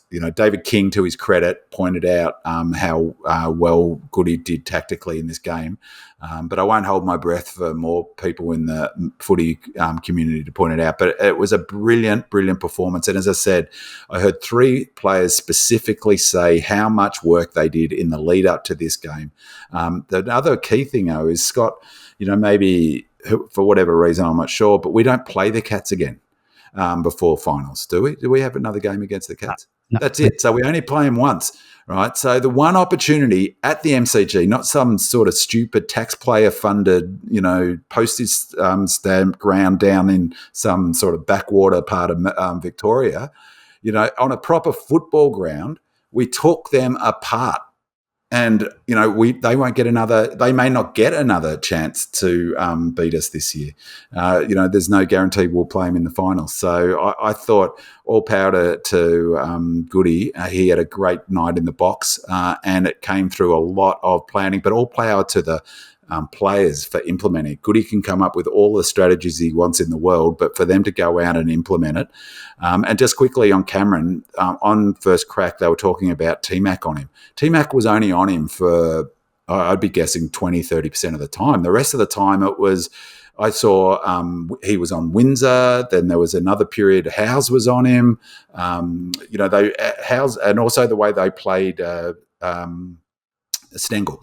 Howes took Stengel, McVie took Stengel, and also Lever was on Stengel at one point. So a brilliant, brilliant coaching performance from Goody, and he deserves all the praise that he's not going to get. Well, talking about recognition of Goody, Newport 34 says, I already know the answer, but I'll ask anyway. Will the media give Goody the recognition he deserves for the tactical masterclass? Scott mentioned that his players were off, which they were. However, they were off because Goody didn't allow the Cats to play the type of game that they were expecting/wanting to play. Thoughts? Engorge Dungeon replies, maybe the additional question is, what reasons wouldn't the media give Goody the recognition? I just assume Scott is trying to protect his players and all will be quite will be quite concerned behind the scenes. He's a great coach with a great team around him, and they've got a bit to nut out. They also understand we could have won by 4 to 6 goals. So, George, is Goody getting the recognition he deserves from the media and the wider footy community? For this match and in general for what he's been able to achieve since 2021, specifically in the home and away seasons, because I guess granted the last 2 final series speak for themselves, but we've got a pretty good record and he's got a pretty good record in the last 3 years. He'll never get the credit because most of the football media don't know what's going on the ground because they're all stuck 20 years ago. Some of them not even at the ground. They're not even calling it. They're calling it from some studio in South Melbourne. Yeah, and even what you were talking about there before, Ben Man, about players playing on others. People on Demonland have got the same problem. We have a zone defence. They don't play on anybody. It's just how it depends where the opposition player goes, and they get picked up when they go into the zone defence. So in this game, as Binman pointed out, you saw Cameron being played on by 3 or 4 different players during the whole game. One of the few exceptions is Hawkins because he can't go any further than the goal square, so he's always stuck down there regardless. But the other thing was in this game, and I'll back up what Binman was saying, we stopped Geelong doing what they wanted to do. In the game against Carlton that they played, they probably got 80% of their score from the back line with fast transitions straight up the middle of the ground. It goes from Stewart to people like Holmes and Myers who just deliver it at will up the ground. They were denied that. We denied them the corridor, and we did that in 2 ways. Firstly, we didn't play up the corridor. Normally when we come out of the back line, unless you're on a slingshot play, you'd go down. We played down the towards the wings, and to our advantage. People like Gawn and Petty were taking contested marks down the wings. Now, what that does was two things. Firstly, Cameron, who patrols the middle of the ground brilliantly and had done so in the past, never got his hands on the ball, and he doesn't mark all that well overhead is the second thing. So Geelong had no way of getting the ball into the middle of the ground where they do their major scoring. We actually moved the ball progressively from the defence line, apart from the slingshot scenarios where you do attack straight up the middle. But normally, for example, on a kick-in, the first kick goes into the pocket or some variation thereon, and then the teams are looking for the corridors. Well, we didn't look for the corridor. We looked for down the line, and we out-contested them in the air when it went down the line. So we denied them what they wanted to do to score their maximum, the way they play this year. Certainly in the past, they've played the chip and kick type of style, but they've adopted the same tactics as what we play, and most of the top teams play these days. But they were just denied, and it wasn't surprising that the statistics for people like Cameron were so low in this game. They just had no effect because they simply couldn't get the ball where they wanted to get the ball. So that was brilliant from Goody, and he won't get the credit because the people like Brereton and co don't see those things because they're still stuck in the way football was played 20 years ago. And to Ross Millen's point, they ran the forwards around, so they couldn't. You can let Cameron go up the ground, but if you're not letting it get into their defensive, their forward line as much, and you're doing a good job there, and if you're going to play a model of a player who's like a high half forward that runs up and down, well, they're going to be fair. It's like criticising Nibbler when he misses a goal after gut running. It's the same position that Cameron is being placed in. I thought that, as I said before, it was a really curious tactical game. But it was really interesting what you said then about the wings, George. Two things is that we hardly ever switched. We did a little bit of it when we had to, but even with that many high, uncontested marks, we still looked to go forward. So I think the Cats did a really poor job of cutting off those uncontested marks and stopping us doing it. And again, that's a tactical win to Goody. The other thing is, Gawn said in the interview that I referenced before that I heard, is that he knows when Melbourne plays well when the wingers are involved. Windsor and, in this case, Windsor and Langers. He knows that we're on top and playing well. A good indicator is when both of those players are really involved in the match. I'm not sure whether that might be because we're forcing teams to play down the wing and taking away the corridor from them. Jane02 says, not a question, rather an observation. Tommy Mack has been enormous for us and had another great game tonight. Don't think he receives the plaudits he deserves. The backline looks even better with Tommy back down there. Love the podcast. Never miss an episode. Wells11 agrees, saying he's also just a great foil for Cameron, has the legs and the height to go with him. Demonstrative also agrees, saying T-Mac in the back line seems to have lifted Lever's game, allowing him to play back to his intercepting best. T-Mac has also taken the pressure off May, having to take all the guerrilla opposition forwards and resting rucks. May seems to be back to near his best as well. So many wrote T-Mac off after the flag, given his foot injury issues in 2022, then his performance in last year's final series. But I think we're seeing a rejuvenated Tommy Mack in 2024. He's really one of our most important players at the moment in that he, as these guys mentioned, that he releases Lever, takes the pressure off May, as well as giving us the flexibility to be able to play someone like Petty up forward. George, your thoughts on T-Mac's role, the bits we saw of him on Jeremy Cameron, and as you alluded to, B-Man on First Crack, where they showed that footage. I'd suggest everyone does themselves a favour to watch it on KO or Foxtel, and you will see the best defensive porn on the market, as David King so eloquently put it. But George, T-Mac. Yeah, it's fantastic. And just going back a bit, he had a decent pre-season. All of a sudden, T-Mac's playing well. Last year it was just, and the year before it was just foot injury after foot injury. Yep, George has got the cough on. Sorry, you've got the cough on. But the important thing is T-Mac knows how to play in the back line, and he fits in beautifully. We play the zone defence. You've got to know when to go. You've got to know when to stop. Got to know when to pick up someone as they move through the zone. he does it so well. And the other thing is that once we've still got people like Howes and McVie in there, not many games under their belt, but that takes the pressure off them as well. It's not just releasing Lever and May to do their best damage, which we all know about, but having T-Mac down there enables these younger ones to be able to use the ball better. Rivers has suddenly stepped up as well, so we're seeing an overall improvement in the defence line, and that's pretty telling given that we're coming from a pretty high base. So T-Mac's been fantastic. Hope he stays fit. And just two things I mentioned a couple of weeks ago. The other thing that I think is really important about him is his kicking. His field kicking is excellent. It always has been. It's just when he played at halfback, he took too many risks really and went for that corridor kick. And I think that's been a big factor. He's kicking. He doesn't miss many targets. I reckon he'd be up around 80% for his disposal efficiency by foot. This season, I'd be surprised if it's much less.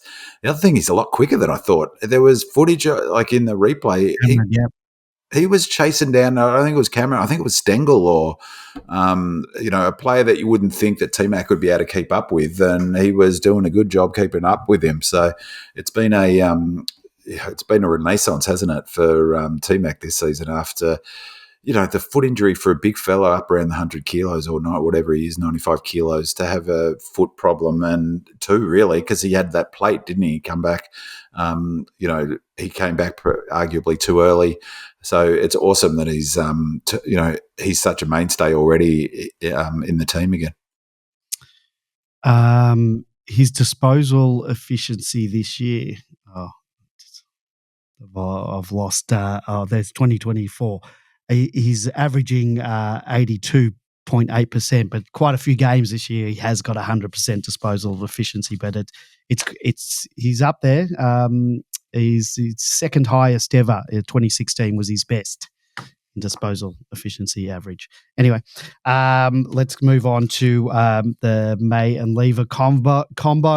Track Forever says, I'd like to get your thoughts on the 49 possession and 21 marks combined for Lever and May. I watch them closely and they hold each other so accountable and are always providing real-time feedback. I believe this has taken their game to a new level. Keep up the good work. Love the podcast. Now, Big Man, we won't dwell too much on this because the May-Lever combo comes up every week. 49 possessions between them, 21 marks, 16 intercepts, 15 rebound 50s, 14 score involvements, 13 1%ers, 11 spoils, 1,054 metres gained. I like this quote from our good mate 𝗟𝗶𝘀𝗁𝗀, who said on Twitter, bad luck to all the kids who'll spend the rest of their lives waiting for another Lever-May duo to come along. So, Big Man, quickly, how blessed are we to have these two generals in defence? I reckon 𝗟𝗶𝘀𝗁𝗀's nailed it, 100% nailed it. Like, I've barracked for Melbourne a long time, and, I thought Danny Hughes was a great fullback, and he was. And, we've got two Danny Hugheses. What a combination. And again, I'll go back to the tactics, is that May was always going to go to Hawkins. So Scott knew then, okay, the danger, the wild card in that is Lever, because you already tied up May on Hawkins, although I have to say that May ran off Hawkins. And so I'm amazed that they didn't put more time into Lever. Just the final thing I'd say, Andy, is that's the best kicking performance I've ever seen from Steve May. His kicking was an absolute weapon. I mean, he had such a beautiful kick. It was a big factor in how we transitioned the game, the ball, I thought, and a big factor, when I talked about before, a lot of our uncontested marks were going forward.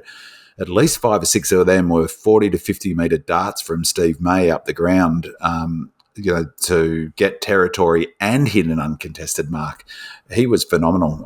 I just think he had a great game, and I just love to see him kicking like that. He's also at 85.2% disposal efficiency. That's his best ever average in a year. I mean, he's only played 8 games this year, but on average, that's his best ever. Who were the coaches? Have you seen the coaches' votes for this game? Yes. I was going to bring that up when you were talking about Scott.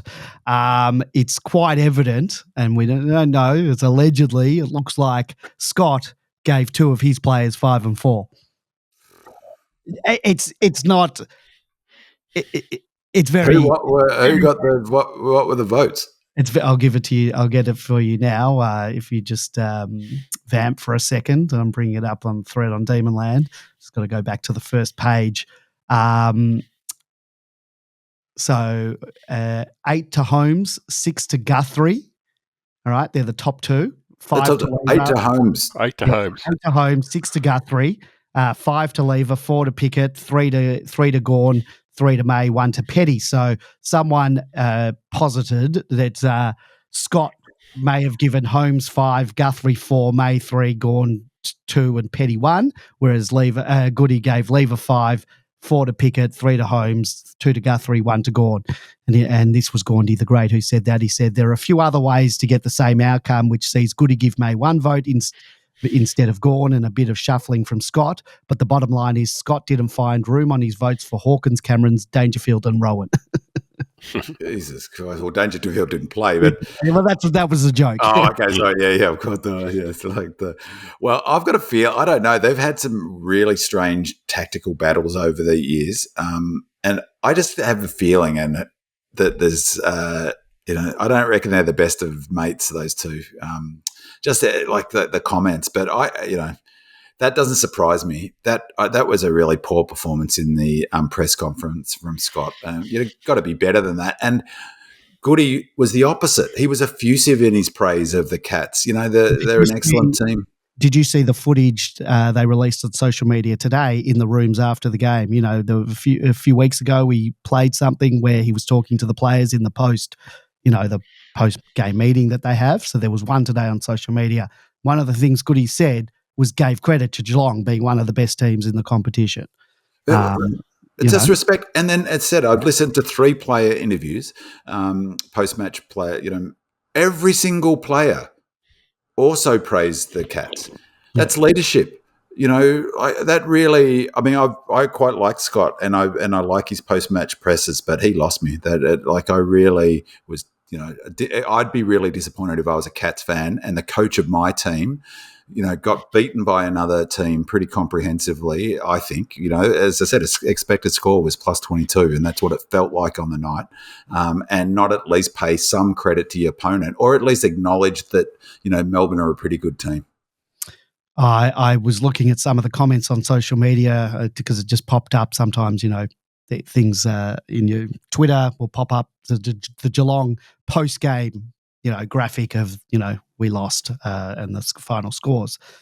You read all the comments and they're all complaining, the umpires killed us. We had 2 more free kicks than them. And this game was not a game that was decided by any umpiring decisions. I thought generally, apart from the fact that Clary seems to be the only player in the AFL gets pinged for holding the ball, I thought the umpiring was pretty good. I didn't think the umpiring cost us anything, but he was getting absolutely unfair. How many times did we swing them around 360, 540, whatever, and then the ball gets disposed somehow and nothing, and then Clary gets a handball out and it's dropping the ball. Anyway. But a positive of that was I thought his body language was excellent because he had every right to be sort of expressing his frustration, I would have thought, and he didn't seem to get rattled and he accepted the decisions and he seems to be in a good space. Smurf says, how mammoth was Max in the last quarter? 9 possessions, 4 clearances and a goal. I was worried that Max might have been injured early because he was off the ground for a large chunk of the second quarter. Didn't realise until the end that he had a concussion test. So, George, how big was Maxie's last quarter? Were you aware that he was off for a concussion test? I noticed that he was off the ground for an extended period, but had I known that there was a possibility of concussion, well, I don't know if my MFCSS could have handled some news like that. I guess people on TV, watching on TV, probably knew, but I don't think he was off for a concussion test. It was after when Stanley climbed right over the top of him and kneed him in the head. Yeah, that was they did test him on field, he said. Yeah, the doctor went out to him at that point. And then it was later. What happened later in the game when he got dumped in a ruck contest, and then I think they got a goal out of it. He was off the ground for about 5-6 minutes, whether that was planned or... That was... Early on in the second quarter, there was a long period of time when he was off. Didn't notice that so much, but Max was enormous. Again, those marks down the line, because we're trying to keep it down the line, were fantastic. And sorry, just a cough. Those marks were critical. The goal was fantastic in terms of lifting the whole side. We've come to expect that from Max. We talked about Melbourne fans should appreciate Lever and May as the best backline team. We've got the best ruckman in the competition that I've ever seen. So best ruckman I've ever seen by far. Enjoy it, folks, while it's going on. He's starting to get the question being asked: is he the best ruckman ever? And he is. That I've seen, I think if he gets another premiership in his tenure, I think he's a shoo-in to have that, and that's probably a total lock for All Australian this year. That's 7 All Australians. That's amazing. Yeah. Just the two things on that is they are the Cats consistently physically target Max Gawn. All teams do, but the Cats in particular. Stanley's, speaking of ruckman, he can't even shine, Max's shoes in terms of ability. But he does that sort of. Who hit him? Was it Stanley? Stanley, yeah. It was a knee straight to the side of the head. Why is that? Is that legal? No, and umpire 27 didn't call anything. It's just and the other thing that just on that is that I forget their player, was it Clark 14, who he kicked the goal completely out of his bum from that contest. And it should be remembered, of any chat about the Cats, being unlucky in this match, Stengel's goal, which again was right behind me, that was a brilliant goal by the way, fantastic goal. But they got some lucky goals. They got one from the boundary line. They got one literally that it was kicked, a set shot from the boundary. They had a banana from in close that I think Henry kicked. They kicked some lucky goals, which Max was quick to point out in the that interview that I mentioned. As I said, I don't think there's much love lost between these two teams, and I'm getting sick of Maxi getting targeted by opposition bigs.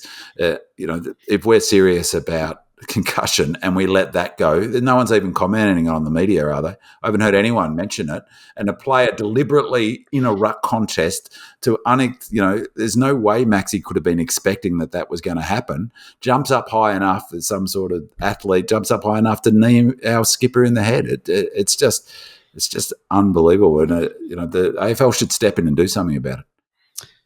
And they won't. Lefty says, Petty, the centre-half forward, finally arrived. Those marks down the line were huge. 8 marks for the match. More of this, please. Harrison, and before I go on to the next one, he had 4 contested marks, equal with Max on 4 as well. Disco Turner had 2 contested marks. Fritsch had 3 contested marks. Travie 14 adds, huge win, very pleased. Good to see Petty run into some form. I like this role too, up the ground more, where his leading patterns don't matter as much, but we can move the ball quickly if he clunks it around the wing, which means he can change angles and get better forward options. It also allows him to help the defence out and play his natural game of attacking the footy in the air. The inclusion of Turner has allowed this to happen. Monocular adds, Harrison Petty seems to have found his mojo. His contested marking was the difference in the end. So, big man, the rumours of Petty being halfway across the A8 on the way to Adelaide have been greatly exaggerated. Sure, he might be a goner at year's end, but hopefully until then, he keeps getting those dukes up and clunking those marks. That was a classic centre-half forward masterclass.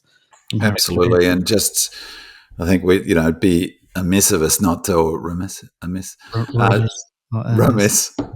Amos gets targeted too, apparently, according to his coach. That they've come out. Did you hear? Longman is saying that the AFL should protect him, or how about protecting Maxi before you worry about some Western Australian kid?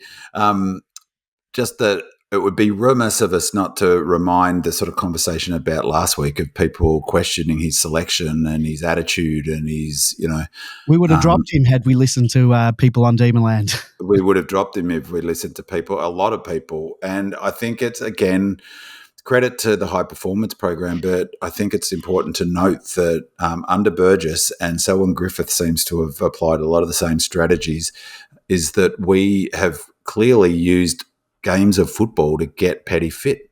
And so we've played him through to get him to the level. So you play him at VFL, he's not going to get to that level. He's not going to play that sort of game, kicking around and, playing Williamstown down at 𝗙cie. It is just not. So, whatever you think of that sort of approach, like the Cats managed players in this game. We don't manage players. We use games to get them fit. Maybe they're managing Benny Brown and that they might do others. Goody flagged that they might manage and rest Windsor at some stage. But, their decision was clearly, though, even though Petty was obviously underdone and still struggling a bit, that the best option for him to get, the quickest way for him to get back to his best footy was to play him in the ones. And we saw the benefit. We probably don't win that game without that selection policy. So for anyone who did criticise the selection policy, then at least sort of pay dues to the club for the outcome that they've got, which is a win against the Cats 6-2. The other thing to remember about Petty, and the same applies to Clarry as well, is that for both players, Petty in particular didn't have a pre-season. He's now had 8 weeks of playing football. He's got his pre-season in season, and Clarry's probably the same as well. So the importance of pre-season can never be overestimated. You've got to get the players to the right level of fitness. I'd encourage people also to have a look at the highlights on the club website of Petty in this game. It's really fantastic, everything that he did during the game, and people probably don't appreciate the work that he did, particularly in this game. Just to get his hand on the ball that caused the Fritter goal was just remarkable. And just sort of testament to what you're saying, George, is that he had foot injuries, and foot injuries are famously difficult to rehab from for obvious reasons. Your weight bearing and your running and is difficult. Is that what I loved to see on the weekend was how well he was jumping for the footy. That's the first time I've seen him sort of jump freely to the footy. And once he gets that sort of leap in, he's got good hands, hasn't he? They really stick. I heard another player talk about, even though he wasn't, performing to the weight level he would have liked in previous weeks, is that what a lot of fans don't notice is the grunt work he does in contests and how he just doesn't give up on marking contests and his sort of aggression at the footy. So, you've got now 3 players very similar in their aggression in the air: Turner, Van Rooyen and Petty. That's a pretty good sort of 3 players to be chucking around who can also get up and down the ground. And then you've got the silk of Fritter back there. So speaking of Disco Turner, Demons 123452000 says, good evening, gents. Just after your thoughts on Daniel Turner's 2 games so far. His first game was almost great. 3 goals can't be sneezed at. But your thoughts on the Geelong game? I thought he was okay and worth more senior games at this point.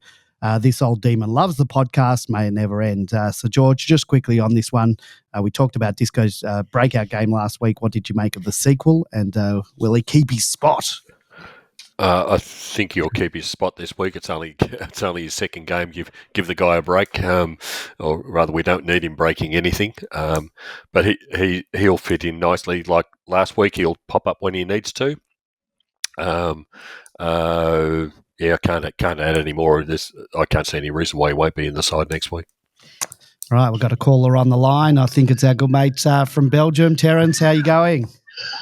I'm doing really well, Andy. Thanks you for taking the call.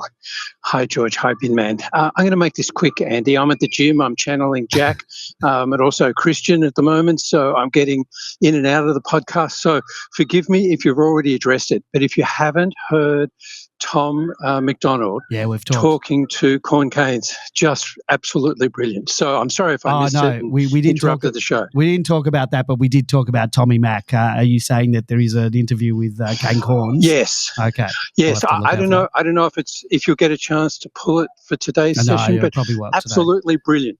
Yeah, absolutely brilliant. Talks about his Liz Frank, talks about Petty taking 12 months to get back. Just really, really outstanding. I encourage everyone to listen to it and perhaps you play it next week. Okay. I'm going to let you go as I go back to channeling Jack and Christian. Okay. All right. Thank Don't you. have a heart attack, Terence, for God's sake. It's like George has got a cold and you sound like... I'm losing weight, Bin Man, so it's not heart attack territory. I just came back from the doctor. I have a clean slate. So as it's my 73rd birthday on the 15th of May, then I'm in pretty good shape. Okay. All right. Excellent. Happy birthday. Okay. Take care, Terence. Cheers, mate. That's a good mate. Terence over in Belgium doing a workout. We talked about a Tommy Mac interview with someone. No, not that one, but it must be new. I'll track that down. Yeah, we'll have a listen to that. All right, let's get on to the next one. Wells11 asks, what are your feelings / thoughts on Billings? I'm not sure he's bringing that much anymore. Does Bowie come in and switch some positions around to replace him? 𝗟𝗶𝘀𝗁𝘀𝘁 says, hello, men. I love the podcast and your contributions to the club. We are very lucky to have you guys involved, and your positive analysis has helped me to appreciate this game a lot more. I thought Nibbler had a poor game by his standards, but was more worried by the efforts of Billings and Chandler. I think Guthrie played on or more accurately ran off Chandler for most of the night. Does the team see this as a concern moving forward? I think we should look at developing a taller half-forward option, as it looked to me to be one of the only negatives on a great night. With the availability of McAdam and Melksham after the bye, I think Billings and maybe Chandler have put their spots in danger. Thanks and go D's. So, Big Man, thoughts on the games of Billings and Chandler and whether either of their positions in the side are in danger? Over the last few years on the podcast, we've had a number of sort of conversations about players, even 𝗍𝗲 in his first year, and who not getting great numbers, and we've talked about how important it is that sort of they play their role, and we don't know what their role is. I had a look at Billings's player rating, and this was 1.1, so not a great game from the player rating, but I will be very, very surprised if he's dropped, because he's clearly playing a defensive role. He's clearly important in the amount of running he's doing, and he's not missing those little 30-metre kicks that historically we always seem to miss. We always seem to turn them over in the last few years. You don't notice them when he hits them because you go, oh, AFL footballers should hit that 30-metre kick. But they're the ones that were exploding my brain for 5 years that you couldn't, even Hunter last year. So many times we had missed those little kicks. There were 3 goals that we got on the weekend that we would not have got if it weren't for Billings' ability to hit what should be a pretty standard kick. But the thing that I mentioned before that I think is really important, and it goes for, also for Nibbler in this game, is, it's no cliche that the game, we do not win this game if you do not apply pressure.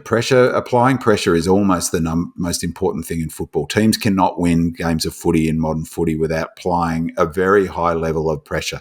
And as I mentioned before, Nibbler was our third best pressure player. 49 pressure points is his average. He got 55 in this match.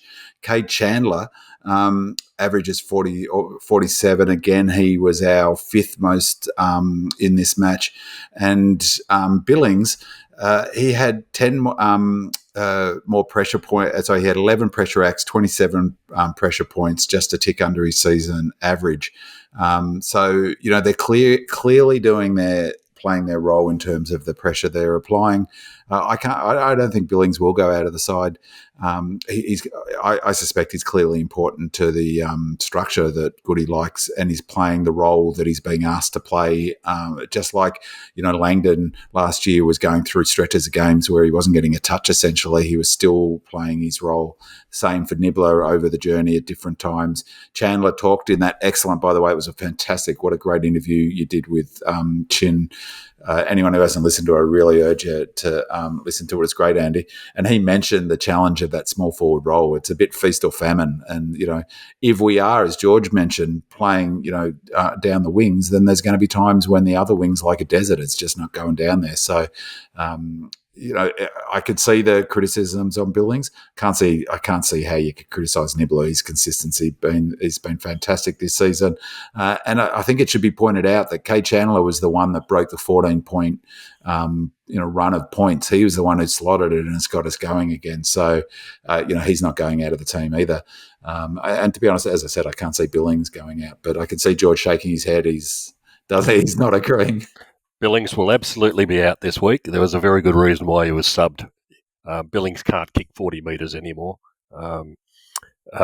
His shot for goal was right in front of us. He not only didn't make the distance, he couldn't kick it accurately. That's what he was brought into the side to do. And he's not kick goals. He wasn't. He was brought into the side to make to kick accurately, and it was so far from being accurate. It was disgraceful, quite frankly. It was never even looked like it going. He missed another player on the other side, in front of the MCC. but he was short by 10 metres when he kicked it. He just doesn't have what he had at St Kilda. He doesn't apply the pressure that he needs to apply when he needs to apply it. You can get you don't get pressure ratings when you don't do anything, and that's what Billings has been doing. So he'll be out of the side quick smart this week. Well, we'll see. We'll see. I doubt it. And here we go. Like, here's a good, if he isn't, then we can tell that he's done what Goody's asked him to do.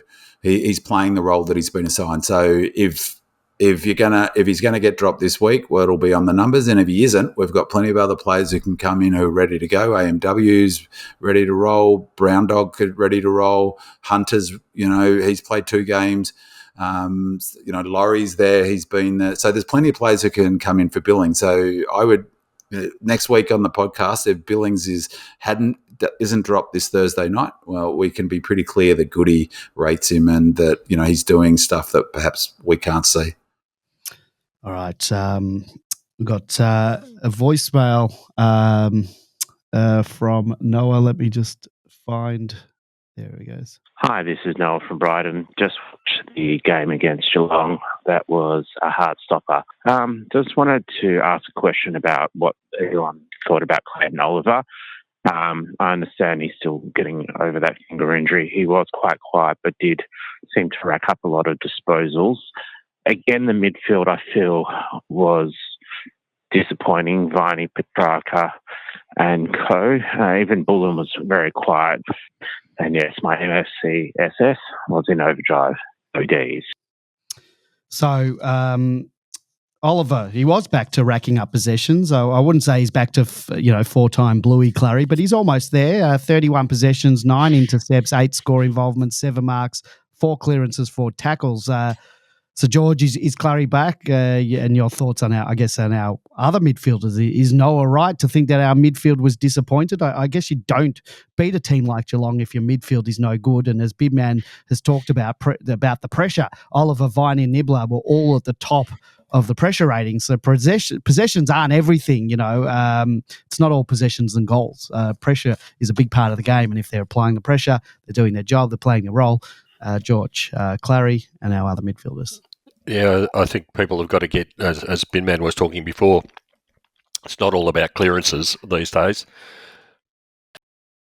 And the players in the midfield are playing a different style of play, I suspect. Particularly in this game, but it was so weird in the way they were setting up. Yeah, there's a lot more freedom being given to. Seems to be across a number of sides. A lot more freedom being given to other midfielders. They're not playing side to side so much. As far as Clary's concerned, it was the same as what I was talking about with T-Mac. He didn't have a full pre-season. It's now 8 games in.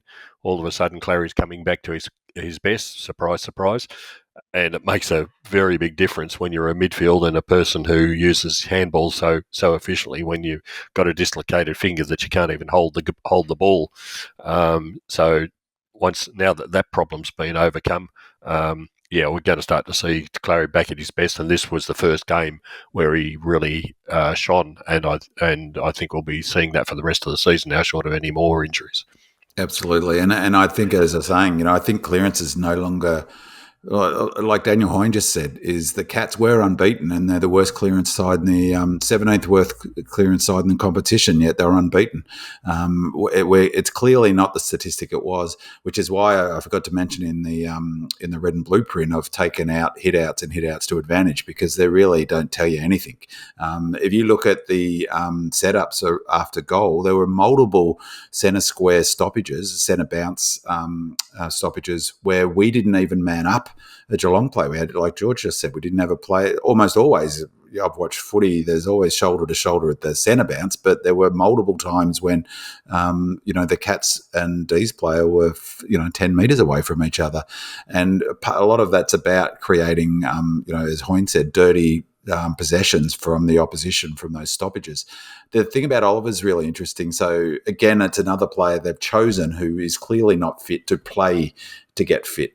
I've swung around on that. I think, well, why play him? Like an 80% Oliver is better than any player who's playing at 𝗙cie. So I'm fully on board with that decision. But I thought there was a really interesting they used him really interestingly tactically in this game. Another win tactically for Goody. He was playing and has been for the last couple of weeks, but it was much more noticeable this week. He's playing a really similar role to the way they were using Gus when he was both a midfielder and as sort of halfback flank player, where a similar sort of defensive role where he's a kick behind play on the defensive side of the contest. And they also use 𝗟𝗏 a lot to set up transition, something that, as I said, they've been doing a bit of, but it was really, really noticeable on Saturday night where he was often a key distributor from the back. They'd get it to him. And I reckon it really suits him because whilst he's not a bullet kick like, a 𝗟𝗍𝗯 is or, even a 𝗦ci, his footy IQ is so incredibly off the charts that he sees the field ahead of him really well, and there's 𝗟𝗏, and he makes such good decisions. And he doesn't get rushed, and he's that sort of ability to hold the ball, take a tackle if he needs to, break it if he needs to. So it means they often have 𝗟𝗏 at the defensive end of a scoring chain and track further up the ground in dangerous offensive positions, like that. That goal where he set up the Fritter goal, the wonder goal. That was track on the half forward flank. I know it was from a turnover, but on a half forward flank in a dangerous position. I reckon that's a really powerful combo when you've got 𝗟𝗏 at one end of the defensive chain and you've got track at the other, and a terrific use of 𝗟𝗏's footy IQ, which, as I said, I think it's about the best I've ever seen. Though, as I noted, I'm blown away by 𝗍𝗏's as well. But I reckon of any footballer I've ever seen, 𝗟𝗏 is the purest, smartest footballer in his ability to read the game. And so I think he's been brilliant. So, and he's just getting better and better. Track Forever says, I'd like to hear the praises for our young star Duke Windsor. How unbelievable were his 2 tackles, so strong for such a young player. And he does now remind me of a young Robbie Flower. Rundown tackles that end up in goals are my favourite. KLV says, hi guys, looking forward to another great podcast. The stat that we had 5 players with 10 games or less and 𝗦ci with not too many more is just heartening. The fact that these guys Windsor accepted are no names as far as the AFL industry is concerned gives real confidence that our beloved Ds have finally matured into a modern great club. Your thoughts? So Caleb Windsor was fantastic. He was rewarded tonight with the Rising Star nomination for round 8. 18 possessions, 9 score involvements, 6 marks, 6 tackles, 1 goal, 2 behinds. Could easily have been 2 or 3 goals. And that stat about the 5 players under 10 games and us being the only club last week was from last week, round 7, with that many players under 10 games. Those players included Disco Turner 5, Laurie 8, Howes 8, Windsor 8, 𝗏𝗏 Woden 10 games. Add to that JVR at 28 games, 𝗦ci 33 and Chandler 41. So big man, our young brigade, they're really standing up, aren't they? They are indeed. And I mean, this is not a new phenomenon though, is it? I mentioned this at the beginning of the season. Our list profile is amazing. And how many other top 4 contenders can boast, that many players under 50 games or even, under 22? I would contend we've got the best under 24 list or group of players in the AFL. I mean, look at the Cats team. Who's running around? Holmes is a good player. They've got some good young players. But how many teams, like serious contending teams, top 4 contending teams, can have that sort of talent? I think it's also a big tick for the club's systems and structures because particularly down all over the ground, but the backline's the most obvious one. It's the system that's been built over 4, 5, 6 years that allows them to slot in. That's the challenge for a club like North Melbourne trying to implement a defensive system like ours with young players because our players just come in, and they know that what their role is really clear. But going back to the 2 generals, we've got those 2 generals, so you wouldn't want to stand it. You're not going to do the wrong thing with Steve. Howes will come in and he's got 2 captains, 2 generals, captains, whatever you want to call them, telling him exactly what to do on the field at North Melbourne. Everyone's probably looking around at each other saying, well, what do I do? Exactly. And I had a look at the tracker data. In defense, when the opposition, if you look on the tracker, it's a bit confusing because it says defensive running, but it actually means running when the opponent's got the ball, not running inside the defense. If the top 5 players on the ground covering the most distance when the opposition had the ball were Melbourne players, and the second quickest player on the ground was Howes. So which really surprised me. So it just shows you how much work even those younger players are doing. They manage them super well. Windsor, I thought Windsor was his most impactful game for the season, and I was so impressed with his fortitude to put that goal through. I mean, not only because he'd missed the previous goal, but how critical it was, for that game that he kicked it, and the way the second effort to run him down. The Cats player did not expect this, and just sort of reiterate what George said maybe 5 or 6 weeks ago about Windsor, is it's become really important how quick he is. So they're a quick running side, Geelong, and they kick long. He's just pure leg speed is becoming really important to how we transition and also how we defend. You would have noticed how often Windsor's been in the defensive 50. A few times it was a mismatch as well, because there was a few times he went back and he was on Stanley or he was on Cameron, and it was a bit of a mismatch, but he was getting back. That's the important thing, and being a man back rather than just having someone floating back by themselves. And similarly, just what I think of it, how great has Langdon been in the last little while? His running was unbelievable. It was off the charts in this game. Yeah, I think I read somewhere it was another 15K effort. 15.9 kilometres he did. So, that is getting up around a half marathon's 20 kilometres. So that's getting up there around for a half marathon, and he's backing up in 5 days. Yeah. All right, we've got two more. We're not going to spend a lot of time on it, but they've got some voicemails, so we'll give them their due. This is Peter H. He's on Facebook. He's called in. Good day, boys. Peter Henny here. Just ring up to say we enjoy your podcast. I've got a question for you guys. I was watching the replay. I went to the game and looking at the faces of Cameron and Tomahawk, they were absolutely cooked. They looked wrecked. Just wondering your guys' opinion on whether Melbourne actually ran him into the ground amongst others. They looked absolutely haggard when they came off the ground at the end of the game. Cheers, boys. Love the podcast. Keep up the great work.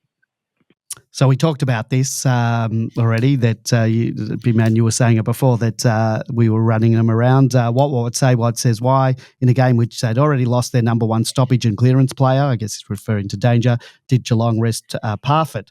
So, George, we don't need to spend too much. What do you think of Peter's assessment of the Cats being cooked? I think the Cats are cooked more so than what the media know about. It's easy to forget that Danger did his hamstring again before this game, and he only plays about 10 minutes a quarter in any case. They missed him too, didn't they? Yeah. Hawkins, 0 goals again, and he doesn't move anywhere near what he used to be like. Gary Rowan played half a game and got 8 touches. Reece Stanley played 80% game time, had 6 touches for the whole game. Wow. And 14 metres gained, grand total of 14, and he's the main ruck. Cam Guthrie, 60% game time and only got 10 kicks, playing as a mid. I think they're in a lot more strife than what they suspect. And, if it wasn't for the people like the Holmes and the Myers and what's his name, Dempsey and Canberra Guthrie's the other Guthrie. Yeah. They've got a type, that team. Everyone looks as they've got about 5 players that look identical. And they're the drivers of that team at the moment. I think they're gonna drop off a cliff very soon, and it wasn't surprising that these guys are all over 30 and well beyond 30 in a couple of cases. You know what? They haven't really. They were 7-0, but they'd beaten St Kilda, which haven't had a great start. One team in the top 8, which is the Blues. Adelaide, Hawthorn, Bulldogs, North, Brisbane, Carlton, in which they allowed Carlton to score 105 points, and then losing to us. So they don't have such a good record this year. I think their ladder position belies what's actually happening, and I do give them credit. They do have a few excellent players who would be absolute walk-in starts to every single team in the comp. But and they were good. I thought they played fantastic. They've got excellent players, and they definitely came to play. I thought that they were like. I don't want there to be a narrative building up as, they had an off night or anything. They played good footy, as those pressure numbers showed in terms of their intensity and stuff. But, so let's not buy into the narrative. I also don't think that they're the powerhouse that... no, I agree. Well, that's now they've got 3 of the next 4 games down at 𝗪𝗓𝗓 Park. I think they will be top 4. They've got a lot of games at 𝗪𝗓𝗓 Park. Yeah. They will be up there, but I don't think they're the powerhouse that they're being. Maybe Scott got run over by the reality bus just right before his press conference. Maybe that's what that was about. Another thing I noticed in the game was the mismanagement of Stanley. He played for about the first 15 minutes of each quarter and then went off. And certainly in the last quarter, when the game was on the line, he was already cooked, well and truly cooked. It wasn't surprising that Max got hold of him in that last stage. Max used to go off after about 5 minutes. Van Rooyen would go in and he'd be up against Stanley. And I'm going, why is Stanley in the ruck? Why is he still there? Yeah. It was just amazing. And I think Scott mismanaged him completely. And then 6 touches for the game. Fantastic. And they couldn't go with us in the last quarter. No. All right, let's go. We won't have to spend much time on this one from Salty because I think it's self-explanatory. Boys, Salty, hope you don't take my gambling advice. There's a good reason why my sports bet account is usually a 0 and I'm constantly topping it up. What a game. Don't think it's interesting how the media like to say, if Jeremy Cameron had his boots on and they would have won, and Geelong couldn't have played any worse. Well, there's a reason why Geelong played shit is that we put the pressure on them and we applied way more inside 50 tackles and the pressure we put on them made them play shit. Completely neglecting the fact that we missed 2 or 3 or 4 goals in that third quarter, which probably would have iced the game had we kicked that, the Windsor, 𝗍𝗲𝗄𝗎 and the I'm missing maybe Petty. Anyway, we missed a few easy goals. Anyway, very long message. Go D's. What a great win. Hate Cat supporters and the Cats. So Chris Scott, such a smug, smarmy. So happy to win that game. Thanks, boys. Bye. Had to get that in, but yeah, the media are very salty. They are focusing on the Cameron things, but no one's talking about all the ones we missed earlier. But I must say, we would be if we'd lost that game. I tell you what, we would be. That's for sure. I know, but as much as I was willing Fritsch's ball to go through the goals, the 2 Cameron ones, I was also hyper focused on him spraying them. And well done. You did a great job. Fantastic job, then. That's almost the expected score, Andy. I've used up all my powers in this game, so I should have saved it for the final. Save them up for this week. All right. Well, let's get on. We'll just quickly breeze through the 𝗪𝗓𝗋 stuff. Despite facing significant challenges, including key player withdrawals and injuries, the Demons fought valiantly for 3 quarters before succumbing to the Williamstown Seagulls final quarter onslaught. From the outset, it was evident that the Demons were facing an uphill battle. The absence of AFL-listed players Ben Brown, Marty Hoare and Josh 𝗟𝗓𝗄, compounded by early, we don't know if they're injuries exactly, to Shane McAdam and Lachie Hunter, left 𝗪𝗓𝗋 depleted in both numbers and experience. Captain Mitch White led by example, delivering a standout performance. Meanwhile, Andy Menzies-Wakefield, as midfield prowess highlighted by an impressive tally of 30 disposals, ensured that 𝗪𝗓𝗋 remained competitive throughout the contest. In defence, Adam Tomlinson provided stability and composure, thwarting numerous Seagulls attacks and marshalling the back line, whilst up forward Matt Jefferson contributed 3 goals to the Demons' cause. I had to stop watching because I wasn't feeling well, and it was depressing after the highs of the night before. George, anything very, very quickly? I think the interesting thing out of this game, we rested 𝗟𝗓𝗄𝗏, Hoare and Ben Brown, and Hunter was off at half time. Yeah, and McAdam got some sort of injury in the first quarter. What was interesting was the bloke named Roy George, who turned up to the game previously from Peel Thunder and has been playing out at Bacchus Marsh or something ridiculous.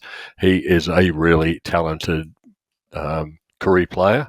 He plays like 𝗍𝗲𝗄𝗏, or the closest I can imagine is 𝗍𝗲𝗏𝗀𝗏, for players who remember him. Good sign for the culture of the club, isn't it? Yeah, so I would be surprised if he's not picked up in the mid-season draft by one club or another. He certainly adds an X factor that a lot of clubs are looking for, and we certainly wouldn't miss him. Jefferson was in and out. He kicked 3 goals. What I'd really like Jefferson to do would be to do what Petty did that resulted in the Fritsch goal. He just stops. He needs to put a lot more effort into second efforts and follow up, and he's a big kid. He just needs to impose himself in the game, I suppose. I don't have any hopes for Fullerton. Daniel Bell was back again as the ruck, and I don't know what happens with these rucks in the VFL, but he was certainly better than Fullerton was for the whole game. Hunter played half a game, but only had 4 possessions in that half a game. So Kynan Brown is playing midfield, and Seston's playing midfield. I think that's a big ask for both of those guys. So it wasn't surprising, sort of the end result. The game was there was 2 points difference at the 20-minute mark in the final quarter, and then I think they kicked 6 goals in the last 10 minutes of the game. So, it was disappointing the way it finished up. But there wasn't a lot to take out of that game, unfortunately. All right, well, let's move on.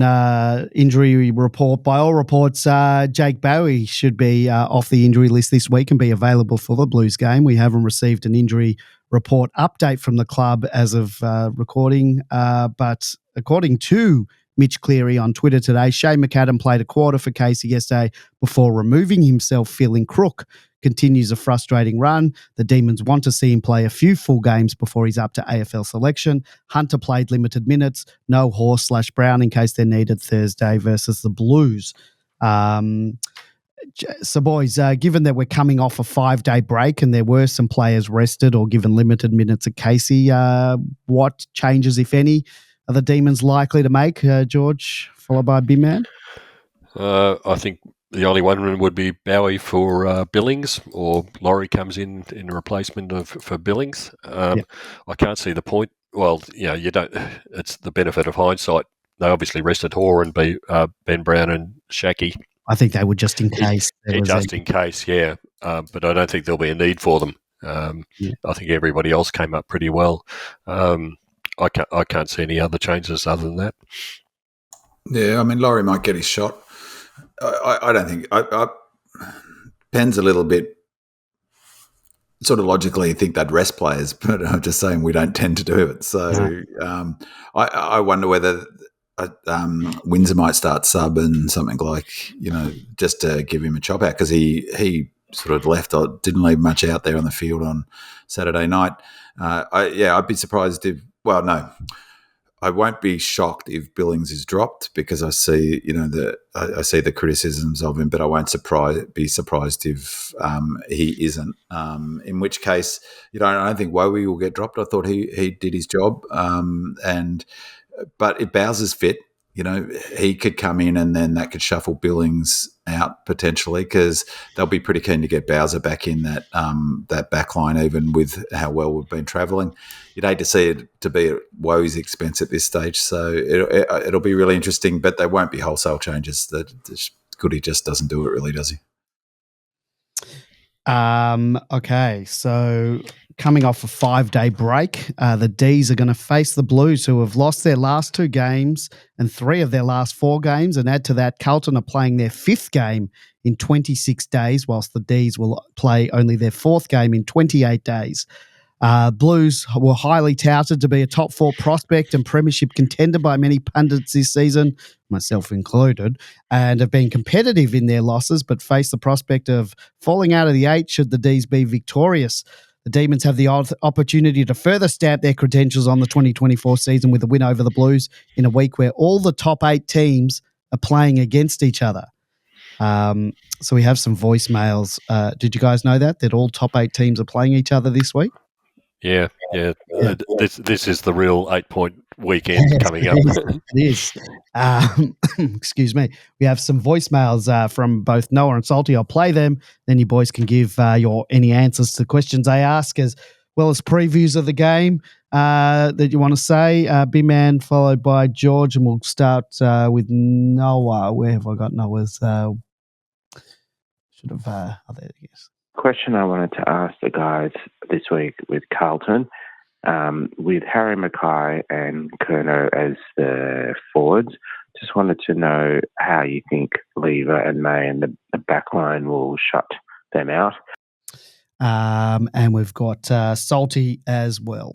Just interested in hearing your thoughts on who do you think is the harder opponent? Do you think it's Carlton or Geelong? To me, there is a bit of concern with the Carlton midfield. Geelong don't have the strongest midfield without Danger and a few other guys, and Tanner Bruin going out. Whether Carlton's midfield is going to give us a bit more of a challenge. A 5-day break, there's a few sort of signs that it might be a really tough game, and Carlton's midfield with Walsh and Cripper and that does give me a bit more concern. So, Big Man. Well, I'll the clip that I asked for the Blues one. Do you want to play that? Because that really is just sort of there's one about Hoyne and the Blues, but I'll summarise it, which is that they're defensively suspect this season, and that they've lost that sort of advantage that they built. Hoyne maintains that their turnaround last season, because it's easy to forget they were woeful. Their record was woeful up to near the halfway mark. He maintains that the way they turned their season around last year was to bring in Cotterill and those high half forwards and get the transition turnover game going, the one that we're trying to implement, and in fact did so relatively successfully.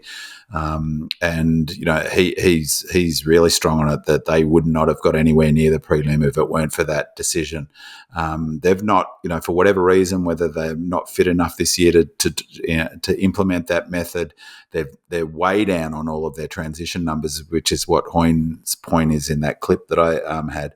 And he talks about it. That's a real issue for them. They're not, I think they're 13th or 14th for scores from turnover. They're not transitioning from the back half.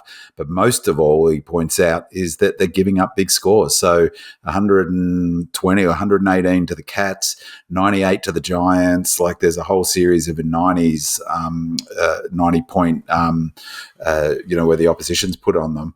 So I think that's a real worry for them. The midfield doesn't. I just don't think it's the same issue anymore. We've just talked about how sort of little impact losing clearances has. Geelong are the worst sort of statistically clearance, just raw numbers in the AFL, yet they were undefeated coming into us.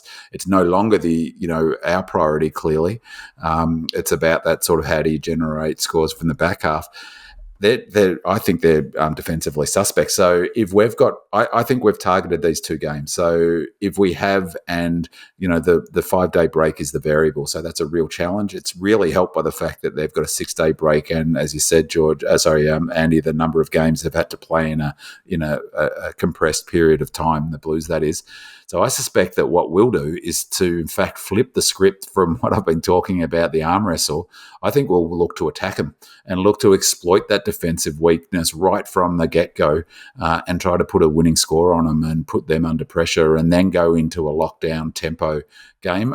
The other element of Goody's game that he really showed on the weekend, and Langdon talked about this in the post-match interview, is he's the king of controlling the momentum. And Langdon talked about how important it is to control the momentum. So I could see us coming out really hard in the first quarter, really trying to go through the corridor, be attacking, be aggressive ourselves, exploit their defensive weaknesses, and then play tempo footy and manage a 4-goal lead. I think I don't rate the Blues this year. If they can't sort out their defence, they're not going anywhere. He made the same point that I made on Demonland. Real contenders don't regularly give up around 100 points, and 120 points against the Cats was a terrible defensive performance. So, of course, that doesn't wipe them out of contention. That can happen, but, they've been very defensively suspect this season, haven't they, George? Yeah, that is definitely it. They've got Wiedering as their defence, and that's basically it. Having lost Sard to injury has been absolutely critical to them, because that was their drive that they were getting out of the back line. All of their drive comes out of the middle. It's just a case of get the ball, kick it to Curnow and Mackay down forward, and why wouldn't you? They're great players. They're great marks, but they're not going to kick enough goals to win enough games with this. No, and by just raw numbers, they've points against is 711. Yeah. 711 points. By way of comparison, we're 530 points. Yeah. So they've given up more points, 711 points. Yeah. Essendon have given up 690 points. So they've given up more points than Essendon. I'm just looking down. In fact, what is it? 30 goals more than us. Yeah, only 8 rounds. North Melbourne, Richmond, Hawthorn, West Coast Eagles, who are the bottom 4 teams, and the Bombers. They're the only teams who have given up more points than the Blues. And, that doesn't, that's an issue that they may well resolve, but they better get on their bike and do it. Otherwise, they're not going to be in contention. I thought in the game against Collingwood, there is no way known that 𝗍𝗂𝗃 would have got through that pack. Oh, exactly. Because they had no defensive structures. If he came through that, he would have run straight into a May or a Lever. Well, that's exactly what I thought. Yeah. Imagine what good he would have done if we'd left a complete avenue between a contest and the goal at a critical point in the match. So, that just wouldn't happen in a Demons defensive system. A lot of focus on that. Brilliant. I mean, 𝗍𝗂𝗃 is a gun, isn't he? And that was a fantastic goal. And he really is a star, one of the best players I've seen come along for a long time. But that was a defensive, complete dog's breakfast, that setup. Looks like Carlton have a few players coming back from injury, according to one report. It looks like we'll get a couple back next week. This is Voss. It looks like we'll get a couple back next week with Jack Martin, Caleb Marchbank and Mitch McGovern. So there's a few to come back over the next couple of weeks. So the very short summary of that clip, the one about the Blues, Andy, was basically. I don't know. It's all right. But basically, he just making that point is that, real contenders don't give up 120 points. That might have been a blip, but a pretty bad blip. Yes, it is. It is. All right. Anything else? No? All right. Well, I think we're going to leave it there for tonight. We'll be back next week. If you want to listen to the show live, please head on over to demonland.com on Monday night at 8:30 p.m. Thank you to our 5-star reviewers on Apple Podcasts. Thank you to D's on Top in 2024. Thank you to our voicemailers, Noah, Peter H. and Salty. Thank you to our callers, Kieran from Canberra and Terence from Belgium. And your questions and comments are an integral part of the show. So thank you to our Demonland posters who submitted questions and comments. Thank you to Engorged Onion, El Diablo 14, Go Lordy, Wells 11, Leave It to Diva, Lazy, Monocular, Ross Millen, Gawndy the Great, Newport 34, Jane 02, Demonstrative, Track Forever, Smurf, Lefty, Travi 14, Demons 1 2 3 4 5 2000, KLV, What Say What, MPC, Buck Naked and D Rev, and thank you to my co-hosts George and Binman. Thank you to you, our loyal listeners. And don't forget to leave us a 5-star review and a comment on Apple Podcasts or wherever you get your podcast from, and we'll read it out on the next show. Go Demons. Go Red Leggers.